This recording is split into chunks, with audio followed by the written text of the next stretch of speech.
Book 9, His Fame Shakes the World, Chapter 27, The Yulan Empire's Special Envoy. That adorable-looking bear laughed as well. Right, right. As soon as Delia knew that Linley fellow was here, she immediately started scheming to come as well. Big Yellow, do you want to die? Delia grabbed the big bear by his ear. It doesn't hurt. Ha ha. It doesn't hurt. The big bear said delightedly. HRMPH. Delia wrinkled her nose and pouted. Big Yellow, I know you are powerful, all right? You are a world bear and you have thick skin. You aren't afraid of me twisting your ears. As she spoke, she walked over to stand next to the middle-aged man and ignored the bear. The big bear rubbed its head, said in a deep, adorable voice, Delia, don't be angry. It was my mistake, all right. Delia looked at him and started to laugh. Hatton hot on, Delia is just teasing you. She won't get angry that easily. The middle-aged man said with a calm laugh, and then he turned to stare at the skies. Peri Palais is coming back. From the skies, a hawk with wingspan of 5 or 6 meters came swooping towards the ship at high speed. This hawk was extremely fast, and it seemed to move at the speed of lightning. Its eyes were golden, and it had a crest of blue feathers atop its head. It appeared very fierce. This was a magical beast of the 9th rank, the wild thunderstorm hawk. The soldiers on the ship did not attempt to block it. Clearly, they recognized this wild thunderstorm hawk, which flew directly towards and landed next to Delia and the others. Little Wind, did you catch anything? Delia devotedly rubbed the head of the wild thunderstorm hawk. Retracting its wings, the wild thunderstorm hawk stood up, rising to its full height of 2 meters high. Right now, the wild thunderstorm hawk was enjoying Delia's attention, closing its eyes as Delia continued stroking its head. Peri, get over here. The big bear said unhappily. The wild thunderstorm hawk glanced at the big bear, then obediently moved over to it. The world bear was a saint-level magical beast, and an extremely powerful type at that. Actually, both the world bear as well as the wild thunderstorm hawk were the magical beast companions of that middle-aged man, a saint-level Grand Magus of the Yulan Empire, Longhouse Long Ersi. Master Longhouse was a wind-style Grand Magus. Wind-style Grand Magi were extremely terrifying. When Longhouse had brought his wild thunderstorm hawk into the mountain range of the setting sun, he had used the Dimensional Edge spell to heavily injure this world bear. The offensive power of the Dimensional Edge spell was simply too terrifying. It cut through the walls of reality itself. Against this sort of attack, even a peak stage saint such as Hate Sun could be split into 2 halves. In addition, Wind-style Grand Magi could control the wind to a terrifying degree, and could also move extremely quickly. It could easily be said that, given enough time, a Grand Mega Saint could easily defeat a Saint-level warrior. But Saint-level warriors were no fools either. Thus, most Grand Magi Saints would work hard to acquire a Saint-level magical beast. Alas, capturing Saint-level magical beasts was simply too difficult. Delia stood atop the ship's deck, fiddling with her necklace as she stared to the east. A gentle wind blew, stirring her hair. She was a very beautiful, moving sight. Even those warriors off to the side couldn't help but stare at her and feel moved. Delia had become extremely famous in the Yulan Empire. She was a genius who had reached the 7th rank as a magus at the young age of 22. In addition, she had an extremely powerful clan behind her, and had been accepted as an apprentice by the saint-level Grand Magus, Longhouse. In terms of appearance, she could definitely rank in the top 10 of the imperial capital as well. Such a glorious, outstanding girl definitely had many suitors and paramours. But unfortunately, Delia had refused every single one of them. Because of her clan and because she had grown up in the imperial capital, Delia was extremely eloquent and very astute in judging the intentions of others. Ever since the news of Linley's battle with Olivier had spread to the Yulan Empire, Delia had schemed non-stop, finally managing to convince the Emperor of the Yulan Empire to send a special envoy to the O'Brien Empire. Before heading out, they had notified the O'Brien Empire, which had naturally agreed. Chan City, Delia murmured. That place which occupied her dreams had a person whom she longed for. The river waters continued to rush forward rapidly. On the front deck, the World Bear and the Wild Thunderstorm Hawk stood alongside Delia as the massive ship continued to sail forward at high speed. Soon, the ship disappeared off into the horizon as it made its way through the Chan River. The news that a special envoy from the Yulan Empire was coming quickly spread across the imperial capital, and the imperial clan as well as the nobles quickly learned of this as well. But as far as the imperial capital was concerned, they only cared about two things right now. They only cared about two major duels. The first duel was the duel which had just happened between the prodigy sword saint, Olivier, and the monolithic sword saint, Hatesun. The second one was the duel which would occur 3 months from now between the dragon blood warrior, Linley, and the monolithic sword saint, Hatesun. Would Linley learn from the mistakes of his predecessor, Olivier? Or would he come to the same disastrous end? Nobody knew. But in the hearts of the citizens of the empire, most believed that the strongest saint, Hatesun, would gain victory yet again. Boulder Street. Count Warden's estate. In the next 3 months, nobody is permitted to disturb Lord Linley unless there is something critical. This declaration came forth from the manor ever since that stormy night. The atmosphere in the estate was extremely tense. In the rear training courtyard, Warden trained for a short while. Then, not in the mood for more training, he placed the Warblade Slaughterer to one side, then sat down unhappily. That Hatesun really goes too far. Warden cursed. As soon as he thought about Linley, he began to worry. Hatesun, if you are so tough, why don't you wait 10 years and let my big brother reach the saint level in his human form before dueling with my big brother? What's the point of dueling now? *CK his grandmother. He doesn't just go too far. He's absolutely vile. Gates walked over, saying angrily, there are plenty of saints in the empire, and the War Gods College has many experts as well. Why doesn't Hatesun go challenge them? Instead, he challenges his lordship.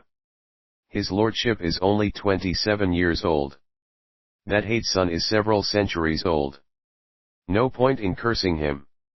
Barker walked over, resting his massive long-handled great axe against the artificial hill. His lordship has already agreed to duel with Hatesun. Right now, our only option is to hope that his lordship will win. His lordship definitely will win. Gates clenched his fist and pumped it in the air several times as he said angrily, I refuse to believe that Hatesun's internal organs are as defensively powerful as his external defense.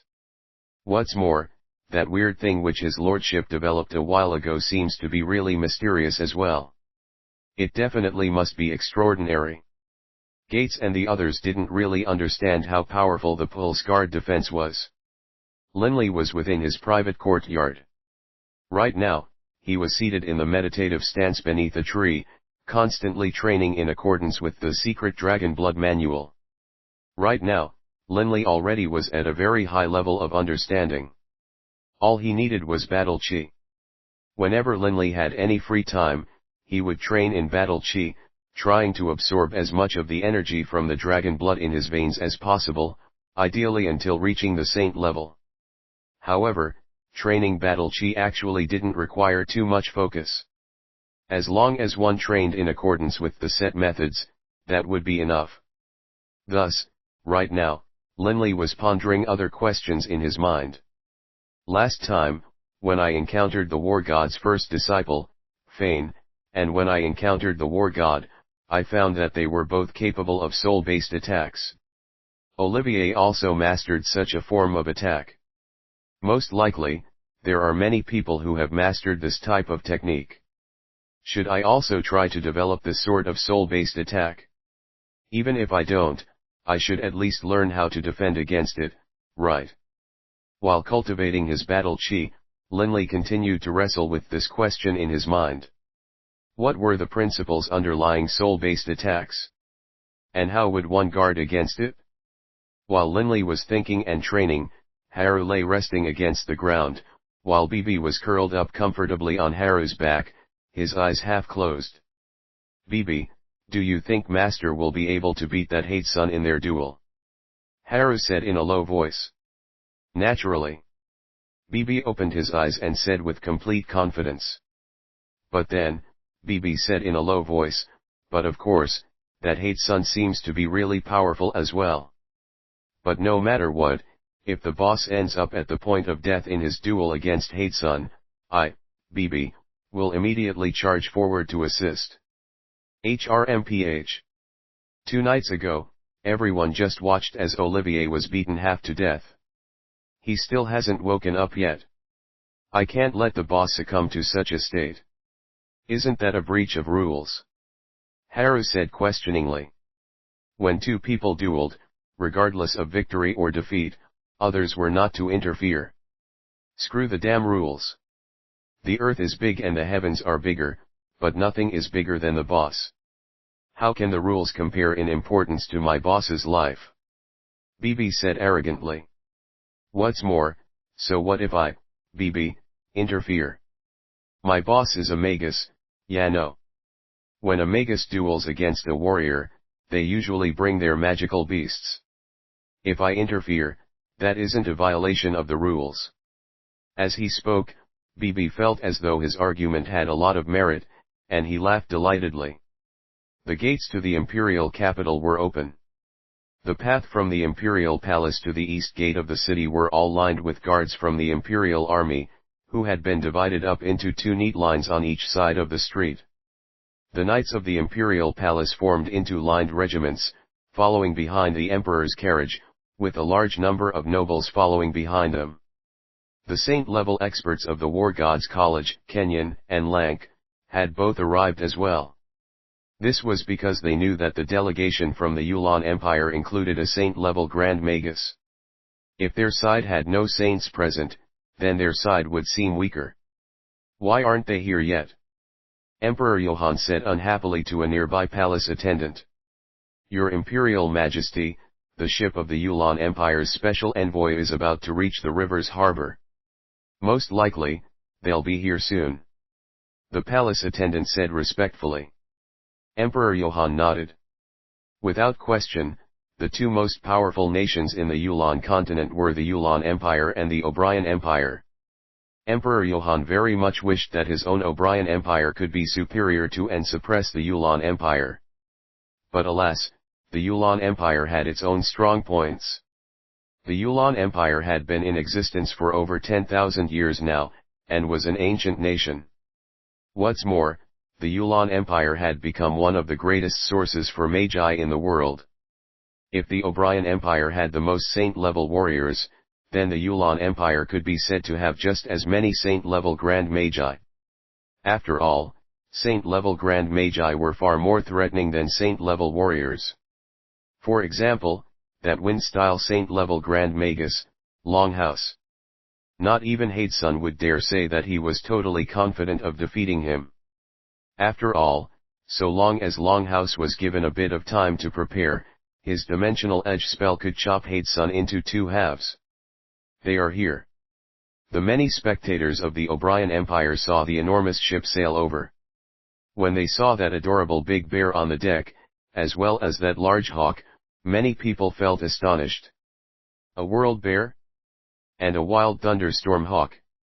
Kenyan and Lank exchanged glances. They couldn't help but feel astonished. Even if they joined forces, they weren't certain that they would be able to defeat a saint-level world bear. Delia was dressed in a beautiful long robe and standing next to the Wind-style saint-level Grand Magus, Longhouse. They disembarked together, and behind them came the 2 magical beasts, the warriors on the ship, and the magical beasts of the warriors. Clang! The knights of the Empire formed into 2 ranks, while at the same time raising their pikes high into the air. These knights were specially selected from the finest knights of the imperial palace. All of them were of the 7th rank, and their leader was a warrior of the 8th rank. Teacher, the warriors of the O'Brien Empire really are more powerful than those of our Yulan Empire. They even have a totally different aura. Our imperial capital is a bit too dissolute. Delia chatted quietly with her teacher as though no one else was present. Longhouse nodded slightly as well. The imperial capital of the Yulan Empire was an extremely ancient city, and the ancient clans of the capital only thought of enjoying life. To the contrary, the O'Brien Empire was a nation of warriors, and all of them strove to outdo each other. No wonder it was hailed as the most militarily powerful nation. Emperor Johann, Lank, Kenyan, and the palace attendants went to welcome them. Delia Leon, right? Haha, Emperor Johann laughed loudly. Delia very courteously curtsied. Special Envoy Delia of the Yulan Empire pays her respects to the mighty ruler of the O'Brien Empire, Emperor Johann. I bring with me the sincerest greetings and well wishes of the Emperor of the Yulan Empire. Emperor Johann, this is my teacher, Saint Level Grand Magus Longhouse.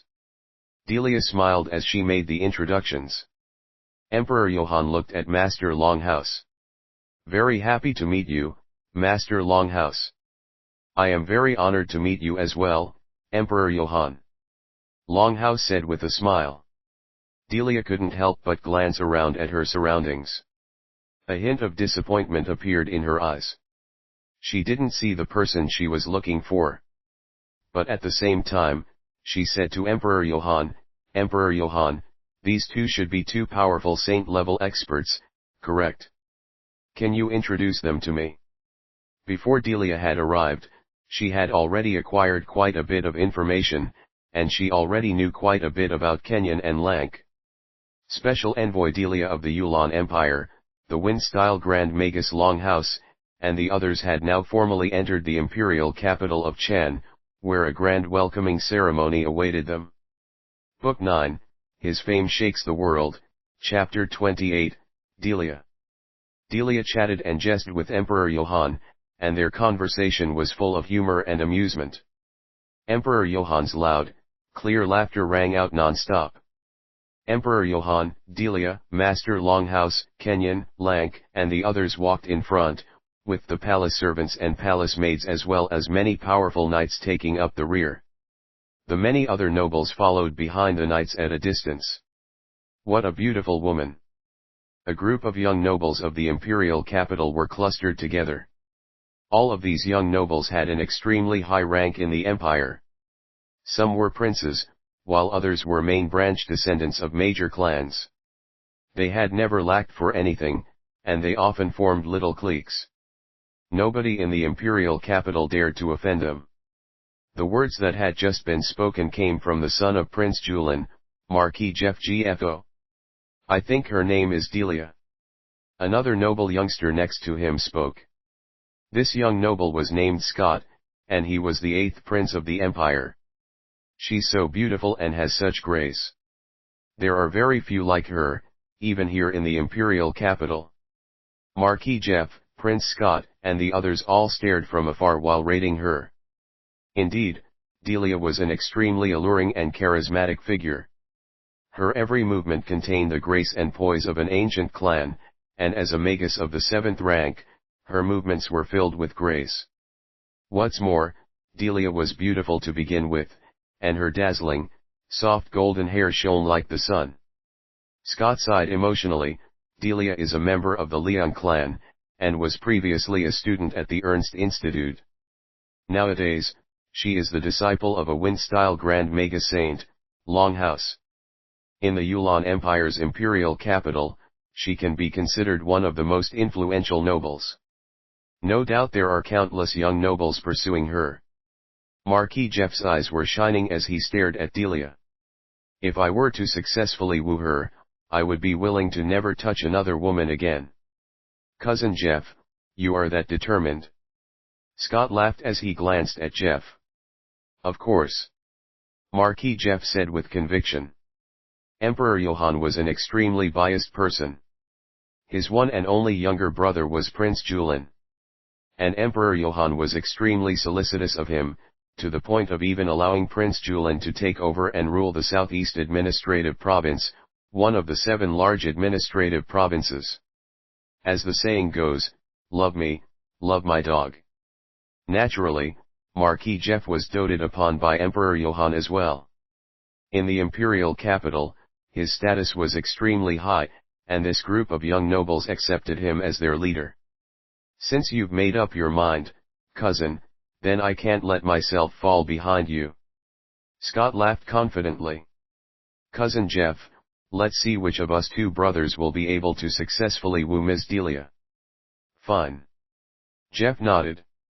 With an evil laugh, he said, if we're successful, it can be said that we'll have really gained a huge amount of face on behalf of all the men of the O'Brien Empire. After all, those young nobles of the Yulan Empire hadn't been able to successfully woo Delia.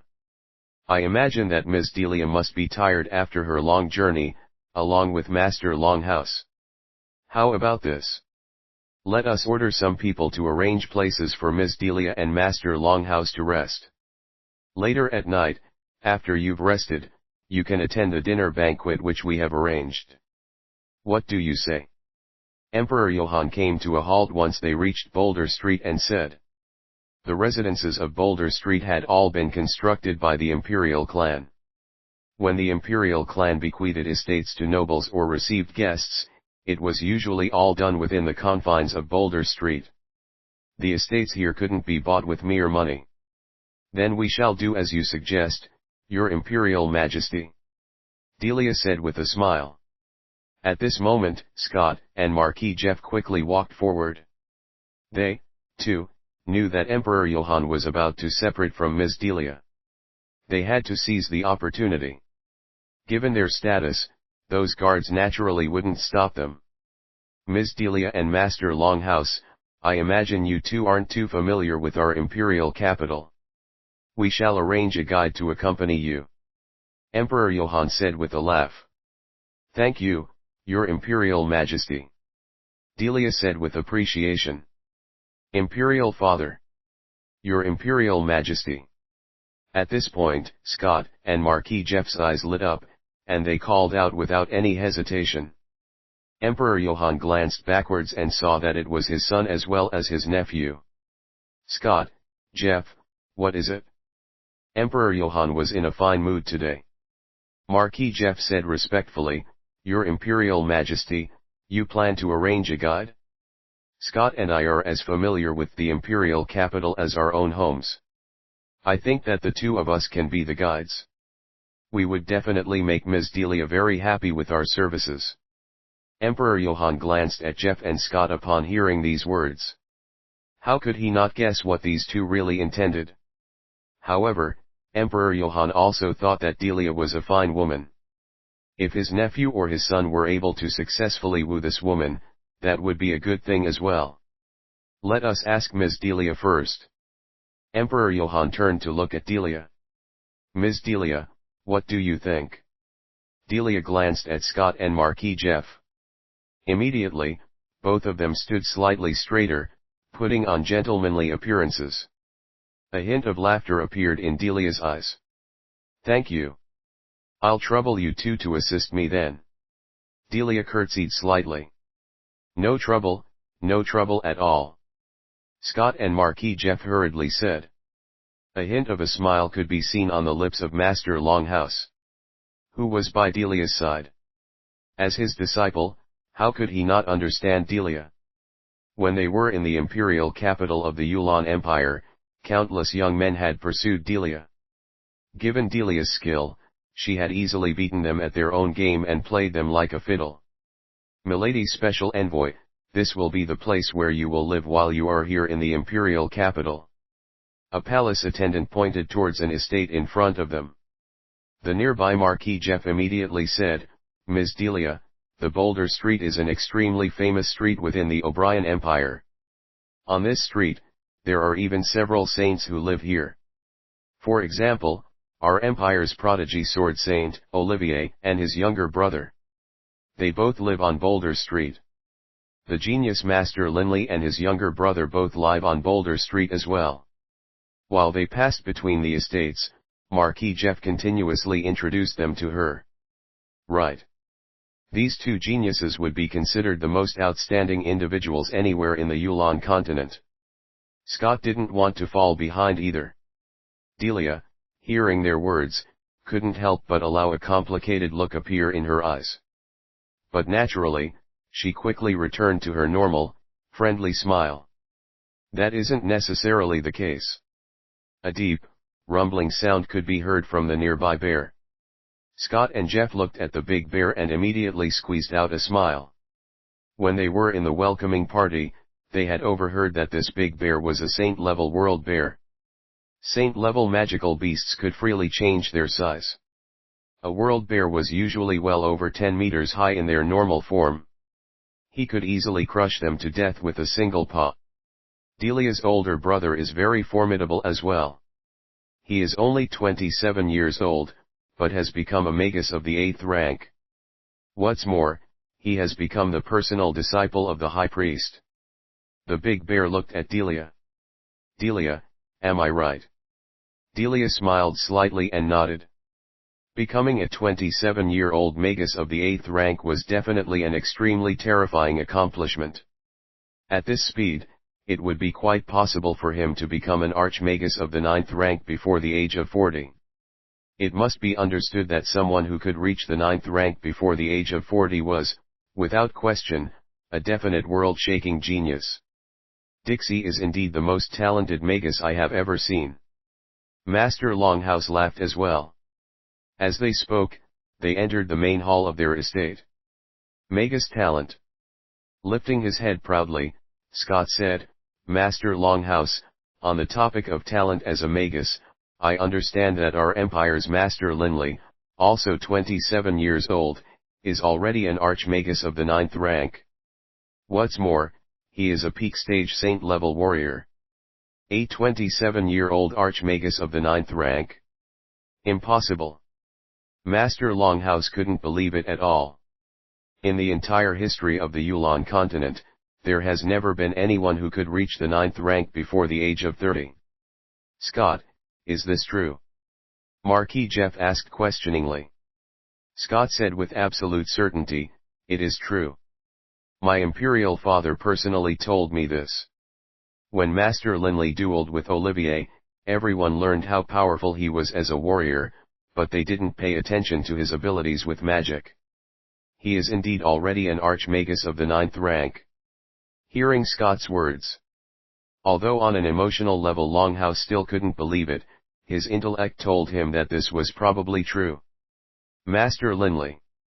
An archmagus of the 9th rank. Delia wasn't too surprised. In Delia's heart, Linley was a person filled with secrets and miracles. A 16-year-old grandmaster sculptor, and supposedly the number 2 genius magus in all of history.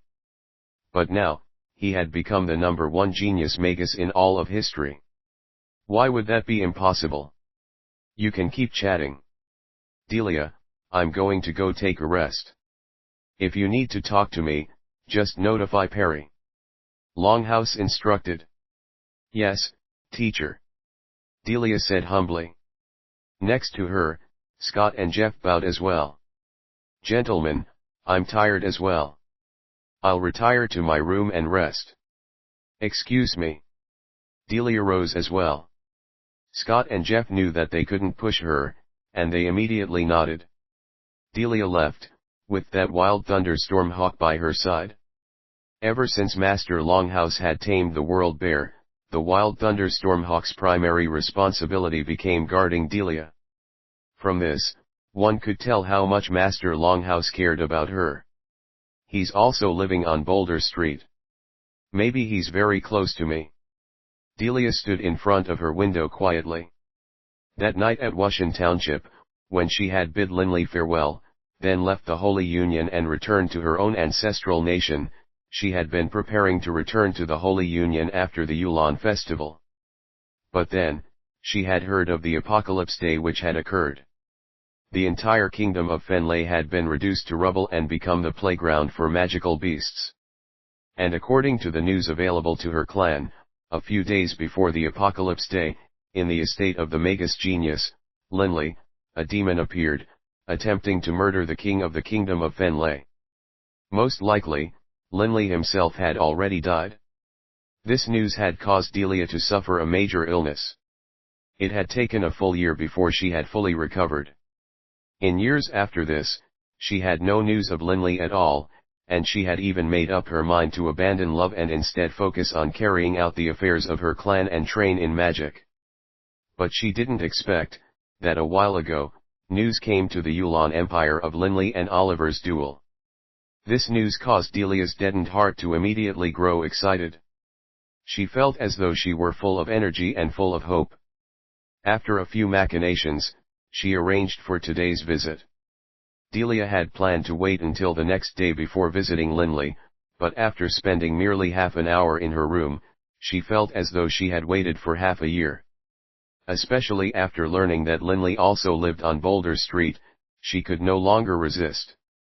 "Little Wind, tell teacher that I plan to pay Linley a visit," Delia said to the wild thunderstorm hawk. A while later, Master Longhouse appeared outside her door. An indulgent smile was on Master Longhouse's face. "Delia, I knew that you wouldn't be able to sit still for long before deciding to go see him." Longhouse knew everything there was to know about his student Delia's affairs.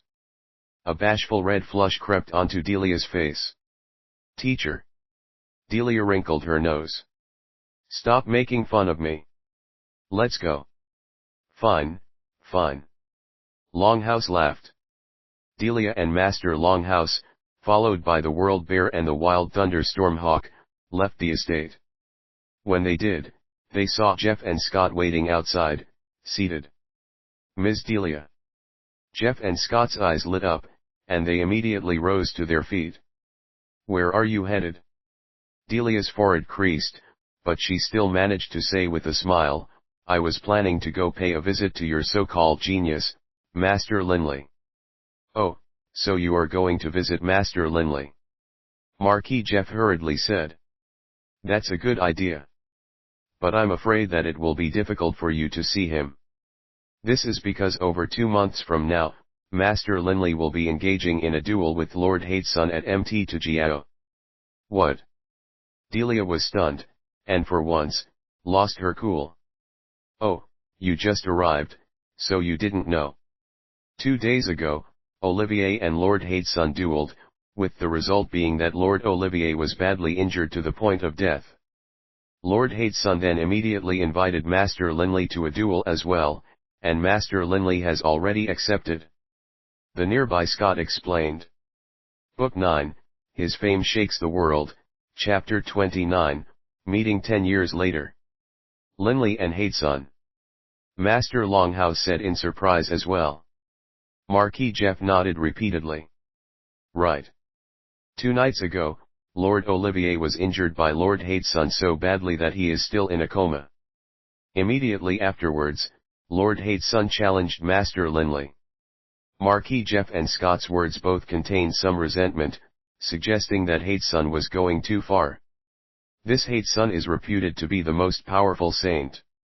For him to be able to injure Olivier so badly that he entered a coma means that Hatesun's reputation is definitely deserved. No matter how much of a genius Linley is, he is only 27, Master Longhouse was somewhat dissatisfied as well. He knew that his disciple, Delia, liked Linley. Naturally, he himself looked favorably on Linley as well. Olivier was injured to the point of entering a coma. Delia's eyes were blazing. How could he be in a coma after receiving treatment from light-style magic? No matter how serious the injury, light-style magic could easily and totally repair it. And what's more, there was another type of magic which was even more effective than light-style magic for healing, life magic. The 3 types of high magic: necromantic magic, oracular magic, and life magic. As long as one didn't die, even if one's soul was heavily damaged, life magic could heal it. It seems it has something to do with his soul. As a prince, Scott knew quite a bit. His soul. Master Longhouse frowned. Can it be that Hatesun possesses a soul-based attack? Actually, Grand Mega Saints were generally proficient in soul-based attacks. Generally speaking, After beginning to gain insight into the laws, it wasn't hard for them to use soul-based attacks, given their powerful spiritual energy. In your opinion, does Linley have any chance of defeating Hatesun? Delia suddenly asked. Of course not. Scott said bluntly. Lord Hatesun has been famous for centuries, and nobody has ever been able to defeat him. Master Linley competed a while ago against Lord Olivier, and the two were roughly on par. Since Lord Hatesun was able to beat Olivier into such a terrible condition, it is very possible that he might badly injure Linley or even kill him. No matter how calm and collected Delia was, she was beginning to worry for Linley. What if Linley was killed? Delia didn't even dare to imagine such a thing. Would Hatesun truly be so merciless as to go full force? Delia's face still maintained its calm. Ms. Delia, 2 days ago, when Lord Hatesun dueled Lord Olivier, he went full force on Lord Olivier. How could he be merciful with Master Linley? Marquis Jeff said. Master Longhouse shook his head. When saints do battle, unless there is a huge gap in power, we do not dare to hold back. If you hold back but your opponent goes full force, you might die. Delia was silent for a moment. Ms. Delia. Scott and Marquis Jeff called to her softly. Nothing. Let's go. Delia's face returned to her normal, professional smile, but her smile was somewhat forced. Marquis Jeff and Scott both nodded. At Count Warden's estate. Ms. Delia, as I said earlier, you won't necessarily be able to see Master Linley. Marquis Jeff laughed, then casually spoke to the gate guard. Go report that the 8th Imperial Prince, Marquis Jeff, and the special envoy from the Yulan Empire have come here to meet with Count Warden. Yes. Please wait here a moment. One of the guards outside the estate ran inside to make his report. Delia and the others knew that given Linley's current status, meeting him would be very difficult. Right now, their only option was to first see Warden, and then ask to meet with Linley. Everyone, please come in. Delia, Master Longhouse, Marquis Jeff, and Scott all entered the Count's residence. Within the main hall. Warden. Scott walked into the main hall, laughing in a very familiar manner. Let me make some introductions.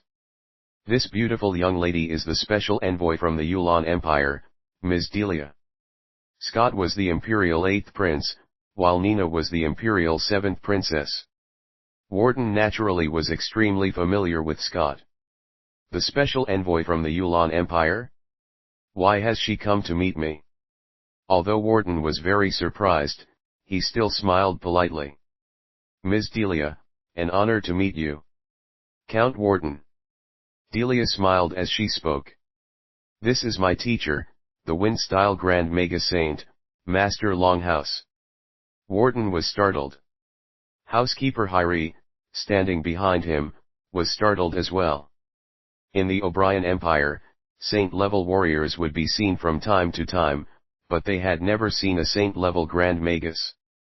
After all, there were extremely few Grand Magi in the O'Brien Empire. Warden, the special Imperial envoy has arrived. A loud, brash voice rang out. It was the 5th of the Barker brothers, Gates. Warden had been in the middle of his training with Barker and his brothers. Hearing the report from his subordinates, he had stopped training and come out to welcome the guests. Out of curiosity, Gates had come over as well. Whoa! What a pretty girl! Gates' eyes shone. Gates, this is the special Imperial envoy, Ms. Delia. This is the Wind-style Grand Mega Saint, Master Longhouse. Warden made the introductions, afraid that Gates would cause a diplomatic disaster. Gates' attention immediately turned to Master Longhouse. Whoa! A Grand Mega Saint. Gates' eyes were as wide as an ox's. Master Longhouse secretly sighed to himself. Good grief! Where did these people come from? Warden's massive physique had already shocked Longhouse, but Warden was at least relatively handsome.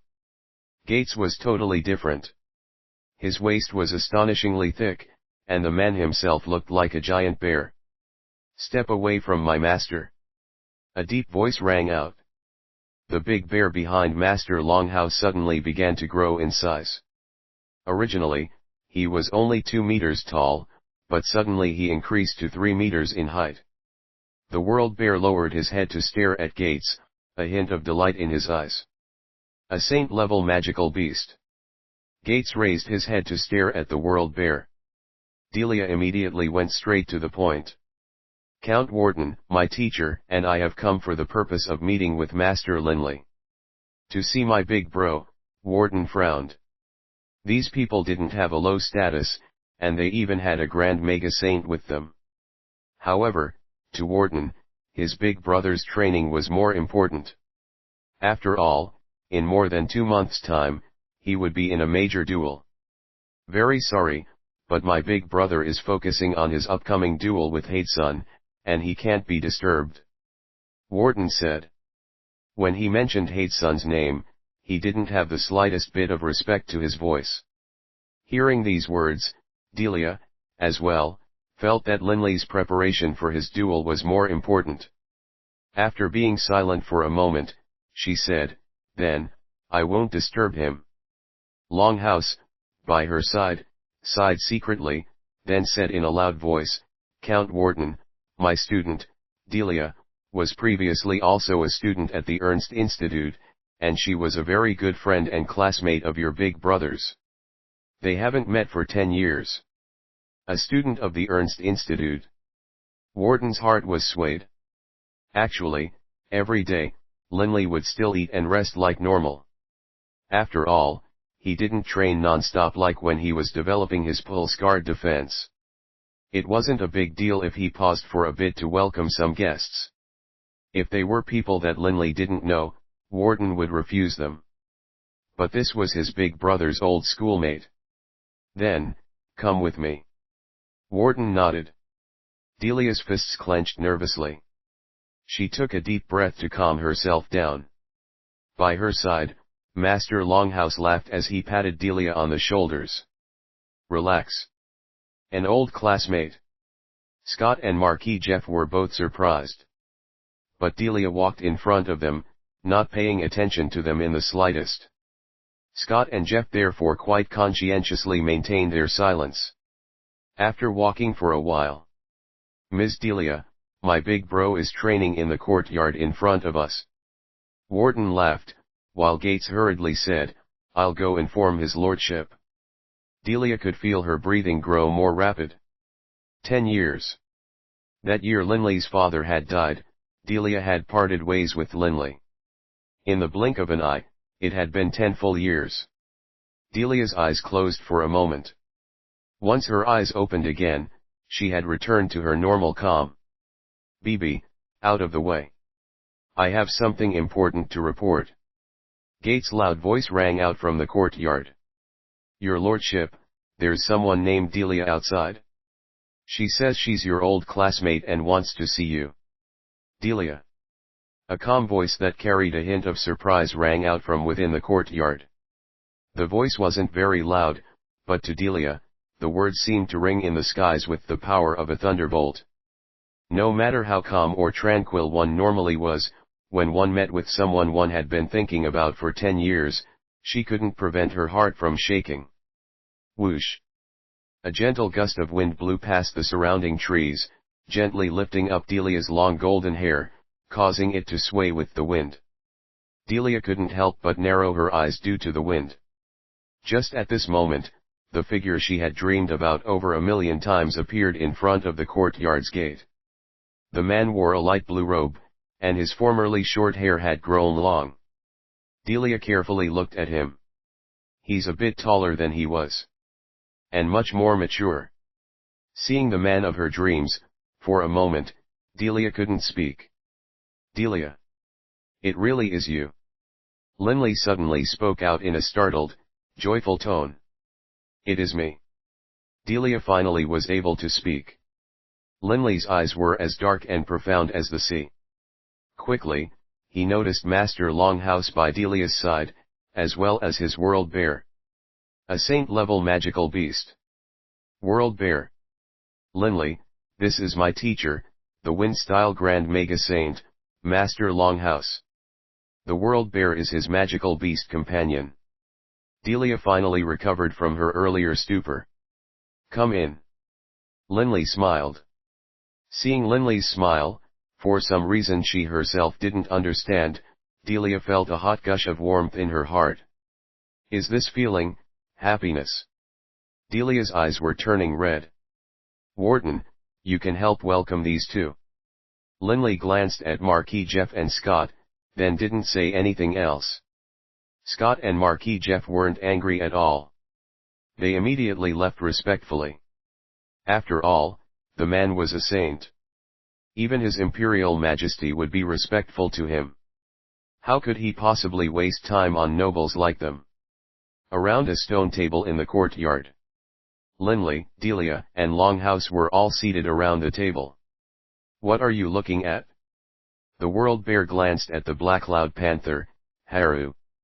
As a saint-level magical beast, the World Bear was an extremely proud creature. You stupid bear. Haru sneered aloud. Saint-level magical beast. Longhouse and Delia, hearing Haru speak, both turned to look at Linley in astonishment. Don't squabble, Haru. Linley glanced at Haru, and Haru immediately crouched down, no longer paying any attention to the World Bear. Actually, Haru himself knew that he wasn't a match for the World Bear.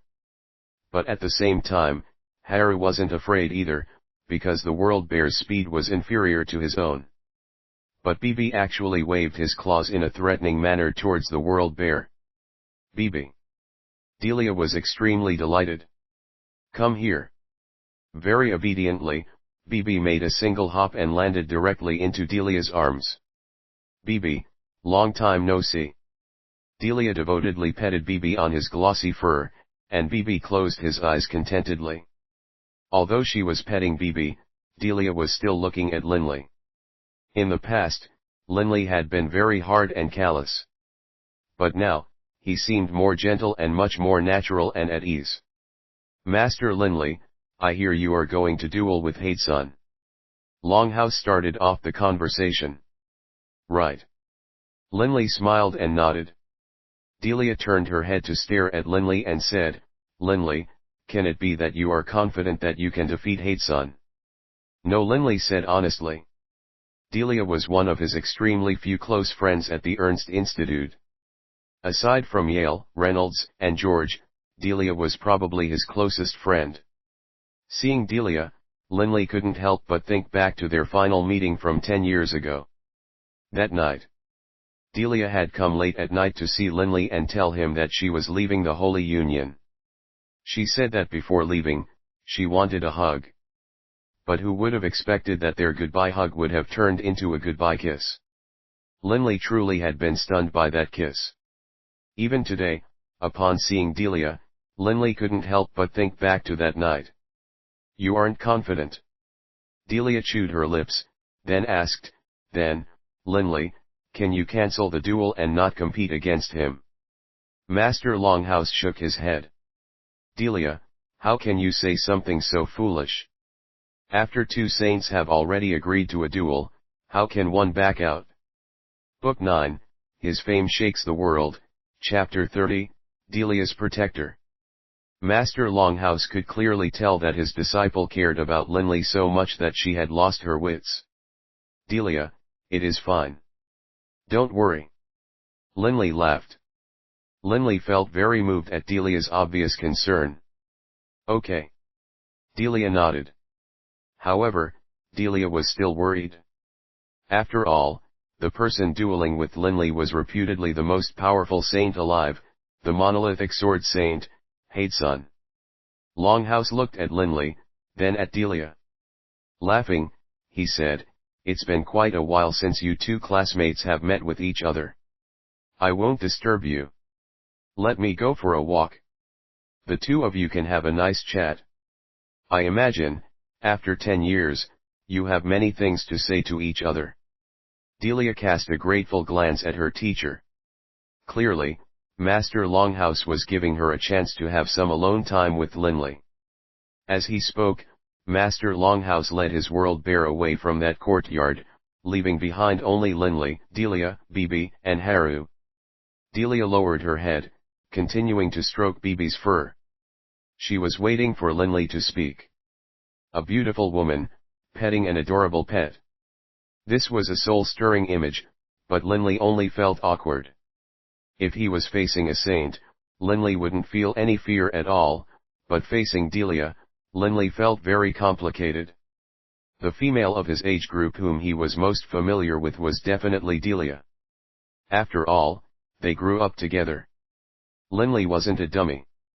He knew how Delia felt, and this was why Linley felt so awkward. Especially now that he was alone with her. These past few years, have you been well? After a long silence, Linley finally managed to force out this rather blunt and graceless phrase.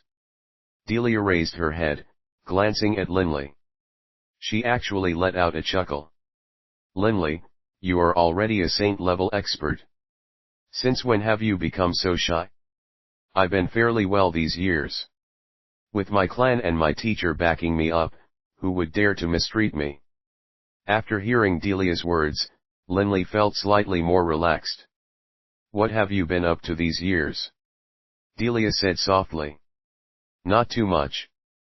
Linley seemed to once again think back to what had happened 10 years ago. 10 years ago, after learning of his father's death, he had given up everything and set his mind upon avenging his father.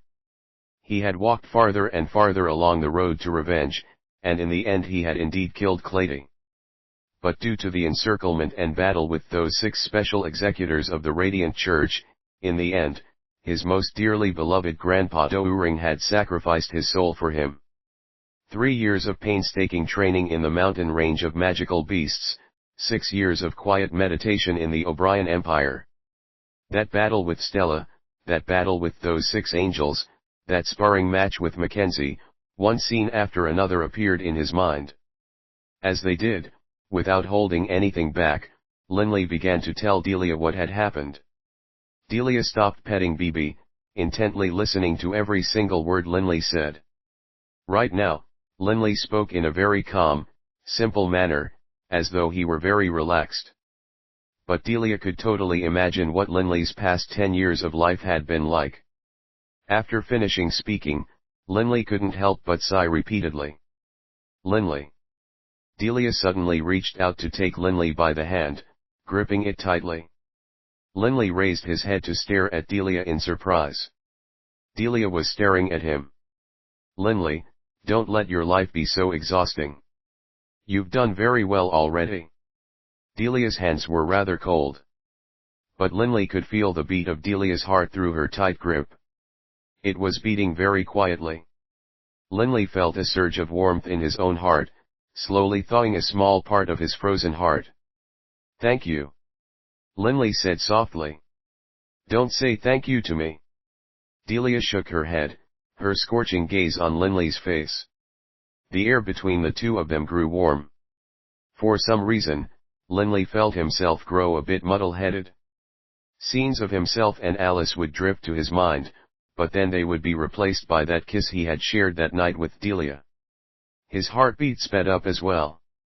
Linley actually was growing a bit frantic. Bibi. Linley looked at Bibi, then looked at Delia. Delia, do you know how powerful Bibi has gotten? Under that sort of atmosphere, the only thing the panicking Linley could do was immediately change the topic. Linley didn't know what he might end up doing if that atmosphere continued. Thus, Linley decided to simply change the topic. Delia secretly sighed to herself. She was skilled in negotiations, and thus she naturally was a student of psychology as well. When she had been at the Ernst Institute, she had already begun studying psychology. In fact, the reason she started psychology was to better understand Linley. Delia understood Linley very well. Delia knew that, after having experienced what he had with Alice, although Linley had seemingly already forgotten about her, in truth, the after-effects of that relationship were not something which Linley could simply forget about as easily as that. First love was actually very fragile. especially for a stubborn person such as Linley. Once he truly loved someone, then he would place an even higher value on that first love than normal people. The failure of that first love would unconsciously cause Linley to have somewhat of a phobia towards love. Even if other females tried to approach him, Linley would naturally recoil. Delia understood that a layer of ice had already covered Linley's heart. If one wished to melt that layer of ice, one couldn't be too hasty. It would have to be melted one step at a time. Delia deeply loved Linley, and in her heart, she felt pain on Linley's behalf. Linley had suffered so much. One loved one after another had left him. True, he was extremely accomplished, having become a peak stage saint at the age of 27. But how much bitterness and suffering had occurred on the path he had taken. Delia truly didn't wish for Linley to continue exhausting himself. For Linley's sake, Delia had already made up her mind to spend as much time as would be needed. As long as she could help Linley be a bit more relaxed and a bit happier, she would be very satisfied. Delia, what are you thinking about? Linley saw that Delia seemed to have gone daydreaming. Delia immediately snapped out of it and laughed. What am I thinking about? I'm thinking about you. Linley couldn't help but be stunned. Seeing the look on Linley's face, Delia laughed. I'm joking. Linley laughed as well. What did you want to say about Bibi just now? Delia laughed. Bibi, want to say a few things to Delia. Linley laughed as he looked at Bibi. Say a few things. Delia looked at Bibi in surprise. That ordinary little shadow mouse she had seen at the Ernst Institute could speak. All magical beasts capable of speech were at the saint level. Bibi jumped to his feet, clambering onto the stone table. Standing tall, Bibi raised his little head proudly and said in a loud voice, Miss Delia, let me tell you a secret. When the boss and I were in the mountain range of magical beasts, the boss would often talk to me about you. He even said that you had forcibly kissed him once. Whap. Linley immediately slapped towards Bibi, but Linley's palm passed straight through Bibi. It was nothing more than Bibi's afterimage. Bibi was standing in mid-air, laughing at Linley delighted. Bibi, you little rascal. Linley didn't know whether to laugh or cry. He had never said such a thing before. Bibi actually made that all up. Bibi, be good, come over to me. Delia stretched her hand out, and Bibi immediately hopped into Delia's bosom again. In Delia's warm embrace, he seemed to feel very comfortable, and even winked a few times at Linley. Thanks to Bibi's intentional teasing, Linley and Delia were both laughing constantly. Time flew by very quickly, and soon, the sky gradually began to darken. Seeing how the sky was darkening, Delia suddenly remembered that tonight, Emperor Johann had arranged a major welcome banquet for her. Linley, it's getting late. I need to leave for now. Tonight, Emperor Johann has arranged a dinner banquet for me. I have to attend. Delia said apologetically. Linley nodded slightly. Then I won't keep you any longer. Will you go tonight? Delia suddenly asked. Me? Linley laughed. Emperor Johann didn't invite me, and I don't like dinner banquets. Forget it? Delia nodded slightly. Actually, how could Emperor Johann not have invited Linley? Only, Warden had already refused on his older brother's behalf. He knew that Linley didn't like banquets, and also didn't like dealing with those nobles. Farewell. Delia said softly. Farewell. Linley looked at Delia. Delia stood there for a moment before slowly leaving the courtyard. After she walked outside, she turned to look back at Linley. It was already growing dark, and there wasn't much light. As Delia turned to look at Linley, her hair was swept up by the night wind. A dazzling smile, and then she left. Watching this beauty depart into the night, Linley stood there without moving, thinking who knows what. Big bro, what are you looking at? Warden walked over, laughing. It is time for dinner. Your big bro feels the stirrings of spring. Bibi's little head popped up from behind Linley. Night descended, but the entire imperial capital was filled with lights. Right now, in the imperial palace, a huge banquet had been prepared, and the palace musicians were performing beautiful songs. Men and women were displaying their graceful dance steps in the middle of the hall. Delia was seated in a seat next to a wall of the main hall. Next to her was the wild thunderstorm hawk. She was the guest of honor today. After all, this banquet was for the sake of welcoming her. But aside from exchanging a few polite words with Emperor Johann, and singing a few words to a beautiful song, Delia claimed that she wasn't feeling well and went off to one side to rest. A handsome young noble walked over to Delia, a smile that he probably thought was friendly on his face. Bowing slightly, he said, "Beautiful Miss Delia. Might I have the honor of asking you to a dance?" "I'm sorry, I'm not feeling very well." Delia shook her head. The young noble left regretfully. Not feeling well? Who was she trying to fool? Many girls who didn't want to accept an offer to dance would say this. What's more, Delia was a magus of the 7th rank. How could she so easily become ill? From afar, quite a few young nobles were staring at Delia. "What number is he?" Scott laughed towards a nearby young noble. "The 8th. The young noble laughed. "The 8th what?" Marquis Jeff, who had just finished a dance, laughed as he walked over. Right now, Marquis Jeff was in a splendid mood. Indeed, as Marquis Jeff was the son of Prince Julin. As his heir, Marquis Jeff would one day be the controller of the entire Southeast Administrative Province. His status was very high, even higher than a prince who wasn't in line for the imperial throne. Naturally, many young noble ladies were desirous of becoming his wife. Unfortunately, although many young noble ladies had been vetted by Marquis Jeff, none of them had gotten anything. "I was talking with His Imperial Highness regarding Miss Delia. This is already the 8th person to ask Miss Delia to dance, only to be refused. It seems the others have lost confidence. No one else dares to go invite her." The young noble laughed. Scott laughingly looked at Marquis Jeff. "What, Cousin Jeff, do you wish to try?"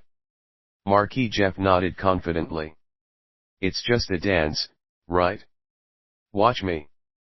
Marquis Jeff smiled as he walked over towards Delia, smiled quite brightly. "Miss Delia." Marquis Jeff walked in front of her. "Might I have the honor of asking you to a dance?" "I'm sorry. I'm not feeling well." Delia gave the same response. Marquis Jeff very naturally sat down next to her, maintaining a practiced degree of distance between the two of them. Although the distance between the two wasn't very far, it wasn't so close as to be threatening. "If you aren't feeling well, you should rest." Marquis Jeff, being quite experienced, knew exactly how he should approach this sort of situation. If one was able to get into physical contact with a girl, it would be easier for the two to feel more intimate with each other. As to how to get into physical contact. "Oh, Miss Delia, your shoulder has some," as he spoke, Marquis Jeff reached out with his hand towards Delia's shoulder. But before he could get the word dust out of his mouth. "Ah!" Marquis Jeff let out an agonized scream. That scream stunned the main hall, and everyone turned to look at him. Even the distant Emperor Johann, who was chatting with the imperial left premier, had their attention drawn to them. What just happened? Emperor Johann immediately walked over. "My hand. My hand." Marquis Jeff was almost crying. A large wound had appeared on his hand, and a large chunk of flesh was missing. Blood was flowing non-stop, staining the floor. Delia hurriedly stood up. "Emperor Johann, my apologies. Teacher instructed his wild thunderstorm hawk to protect me. The wild thunderstorm hawk will attack anything which touches my body in a manner it deems threatening." Before I even had a chance to react, the wild thunderstorm hawk immediately pecked at him. Everyone looked at the wild thunderstorm hawk. The wild thunderstorm hawk was dangling a chunk of flesh off its beak, which was stained with blood. The wild thunderstorm hawk swallowed that chunk of flesh in one gulp, then stared death at Marquis Jeff with its two golden hawk eyes. Book 9, His Fame Shakes the World, Chapter 31, The Anticipation of the Crowd. The wild thunderstorm hawk will attack anything which touches my body in a manner it deems threatening. These words seemed very simple, but all of the nobles present were extremely intelligent. They immediately realized what had happened when they heard Delia say this. All of the nobles turned to stare at Marquis Jeff, who was currently clutching his wounded hand. His face was pale and very ugly to behold. This Marquis Jeff actually tried to make a physical move on her. Geez, many nobles secretly cursed him in silence. Although they didn't speak aloud, it was only natural that their gazes would convey their thoughts. Marquis Jeff felt extremely awkward. Emperor Johann glanced at his nephew with dissatisfaction as well. He knew that the wild thunderstorm hawk behind Delia was a magical beast of the 9th rank belonging to her wind-style Grand Mega Saint teacher, Master Longhouse. Most likely, Delia really was unable to react to the wild thunderstorm hawk's attack on Marquis Jeff, and in turn the wild thunderstorm hawk was unable to speak with Delia. A situation like this most likely wasn't a result of Delia intentionally acting against Marquis Jeff.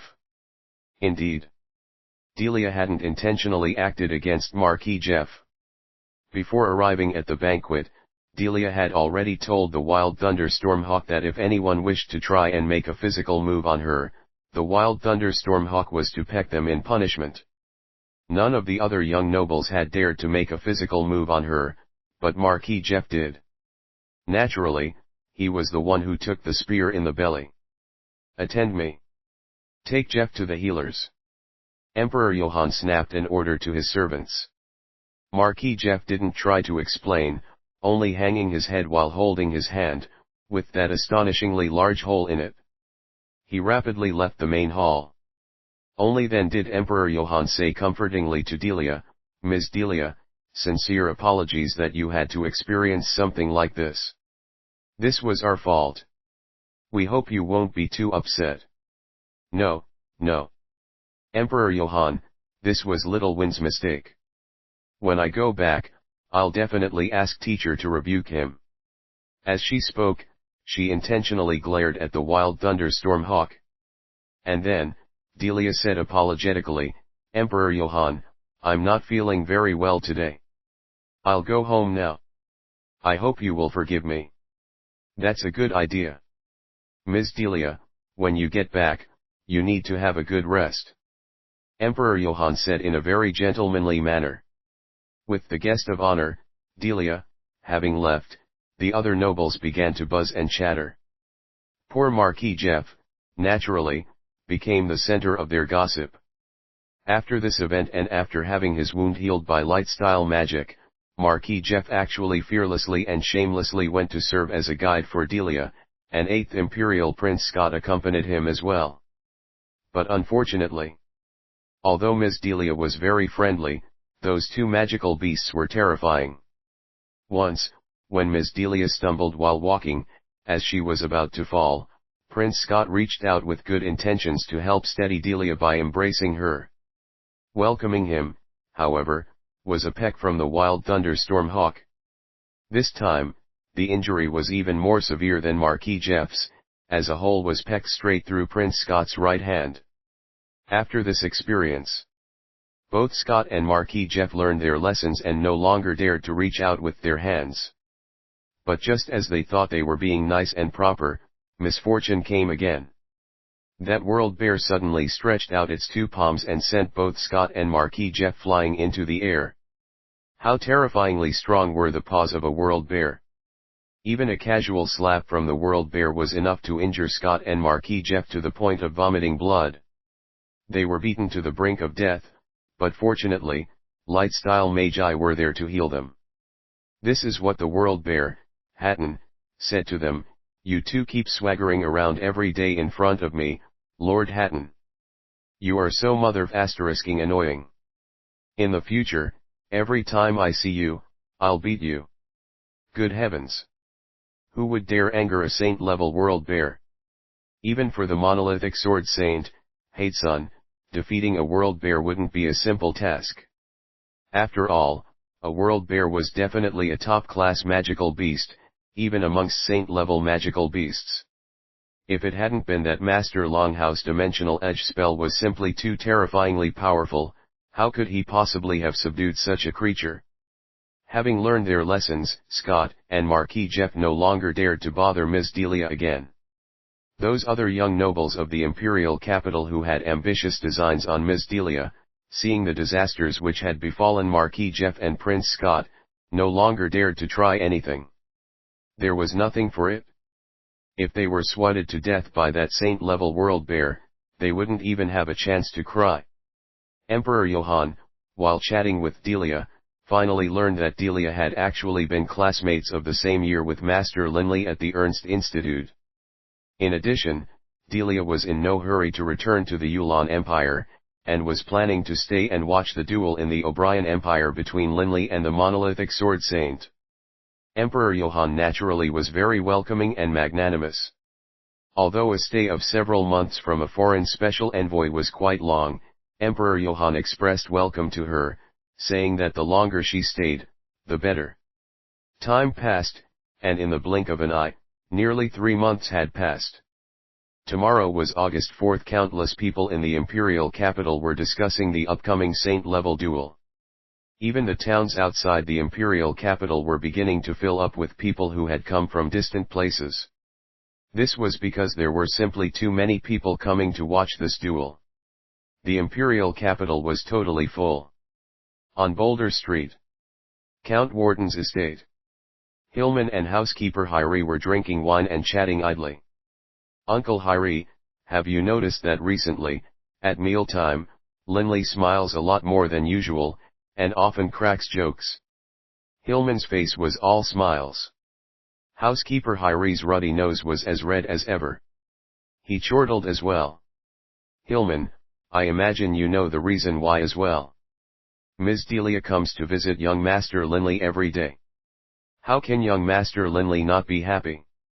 As I see it, this Miss Delia is a fine young lady. And I feel that Miss Delia is interested in young Master Linley. Right.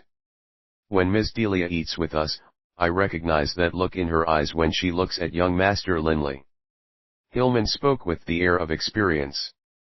Hillman and housekeeper Hyrie were both quite satisfied with Delia. However, but young Master Linley himself always dodges this topic. I've raised it with him several times. Hillman shook his head helplessly. No rush. As long as both of them are willing, when the time is right, they'll definitely get together. Housekeeper Hyrie was actually quite confident. Right at this time, Warden, Barker, and his siblings all came from the back courtyard's training fields. Those 6 massive bodies formed an amazing sight. Grandpa Hyrie. Uncle Hillman. Warden called out to them from far away. As soon as Warden entered the living room. My big brother and Miss Delia haven't arrived yet. Right now, every day, Delia would come have lunch with Linley. They'll be here soon. Don't be impatient. Hillman said. They are here. Gates, who was at the back, turned his head and saw Linley walk in alongside Delia, both dressed in light blue robes. The Black Cloud Panther, Haru, was behind them, while Bibi was standing on Haru's back. Both dressed in light blue robes, the natural, at ease Linley and the beautiful, moving Delia did appear to be a match made in heaven indeed. Big bro, time to eat? You're still busy chatting? Don't you think you've chatted enough? Warden's loud voice boomed out. Linley and Delia looked at Warden, and Warden laughed while shaking his head. Yulan calendar, year 10,009. August 4th afternoon. Today, the weather was excellent. The sky was pure blue, with only a few clouds in the sky. The wind wasn't too strong, and the soft wind gently blew comfortably against everyone's faces, as gentle as the caress of a lover's hand. West of the city. Mt to Jiao. This was a small mountain that was only around 1,000 meters high, and a few thousand square meters in area. It wasn't a large mountain. Compared to War God Mountain, it was far smaller. Today, however, the area surrounding the mountain had already been divided into countless regions by various painted lines. Over 100,000 city guards were there maintaining order as well. There was an extremely high number of spectators here today, even more than during that last duel between Olivier and Hatesun. Although many people had come, with those millions of people all divided into one region after another, it was quite orderly, with each region having an army regiment standing guard. Mt Tajiao didn't have any people on the mountain itself. But in the air above Mt Tajiao, Linley stood in mid-air. Even the nobles stood several hundred meters away from the base of Mt Tajiao, with the city guards maintaining a perimeter. Warden, Barker, and his brothers naturally were in the front, quite close to Emperor Johann. As for Delia and Master Longhouse, they were quite close to Warden's group. Warden and Delia both raised their heads, staring at Linley's figure with concern. "My big bro will definitely win," Warden murmured silently to himself. Master Longhouse gently patted Delia on her shoulders. Delia looked towards her teacher, her eyes slightly red. Delia felt tremendous mental pressure. "It'll be fine. Linley will be fine," Master Longhouse said comfortingly. "He definitely will be fine," Delia said softly to herself, as she looked up towards Mt Tajiao again. *CK, why hasn't that Hatesun come yet? Gates cursed angrily. He didn't care about the monolithic sword saint at all, and cursed as he pleased. Right now, Warden, Housekeeper Hyrie, Hillman, Delia, Barker and his brothers, Jen, Rebecca, and Lena, all of them were quietly hoping and praying for Linley's victory. For Linley to win will be very hard. A grey-robed figure suddenly appeared next to them. Olivier. Warden and Gates stared at this man in astonishment. Olivier had come back to life. Oliver's face was ashen pale, but his aura was even more restrained than before. Bloomer was standing by his side. Olivier glanced at Warden, then said calmly, "That Hatesun's defense is extremely powerful, and his attack force is very astonishing as well. You should remember how when I fought him, my arm broke from aiming a single sword blow at him. His strength far exceeds mine. In addition, his spiritual energy is very powerful, and he is also very fast. He is essentially flawless. Beating him will be hard." "Olivier, our lord is not you," Gates said unhappily. Olivier laughed calmly and fell silent. He walked with his younger brother to a different area, quietly awaiting the coming battle. "Lord Hatesun has arrived." A surprised shout came from somewhere within that endless sea of humanity. Everyone turned to stare at a figure that was flying over at high speed from the east. In the blink of an eye, Hatesun appeared in the air above Mt Tajiao, standing opposite from Linley. Right now, Linley and Hatesun were only 1,000 meters off the ground. The dwellers of the Yulan continent all had good eyesight. In broad daylight, they could clearly make out these two figures who were 1,000 meters away. Delia's hands were balled into tight fists, and her palms were sweaty. At this moment, none of the millions of spectators surrounding Mt Tajiao made any noise. It seemed as though they were all holding their breaths, as they all felt an incredible pressure. Everyone's gaze was fixed on those two figures high up in the air. "Linley, you arrived rather early," Hatesun said casually as he stood in mid-air. Linley just looked at him calmly. A gentle wind surrounded him.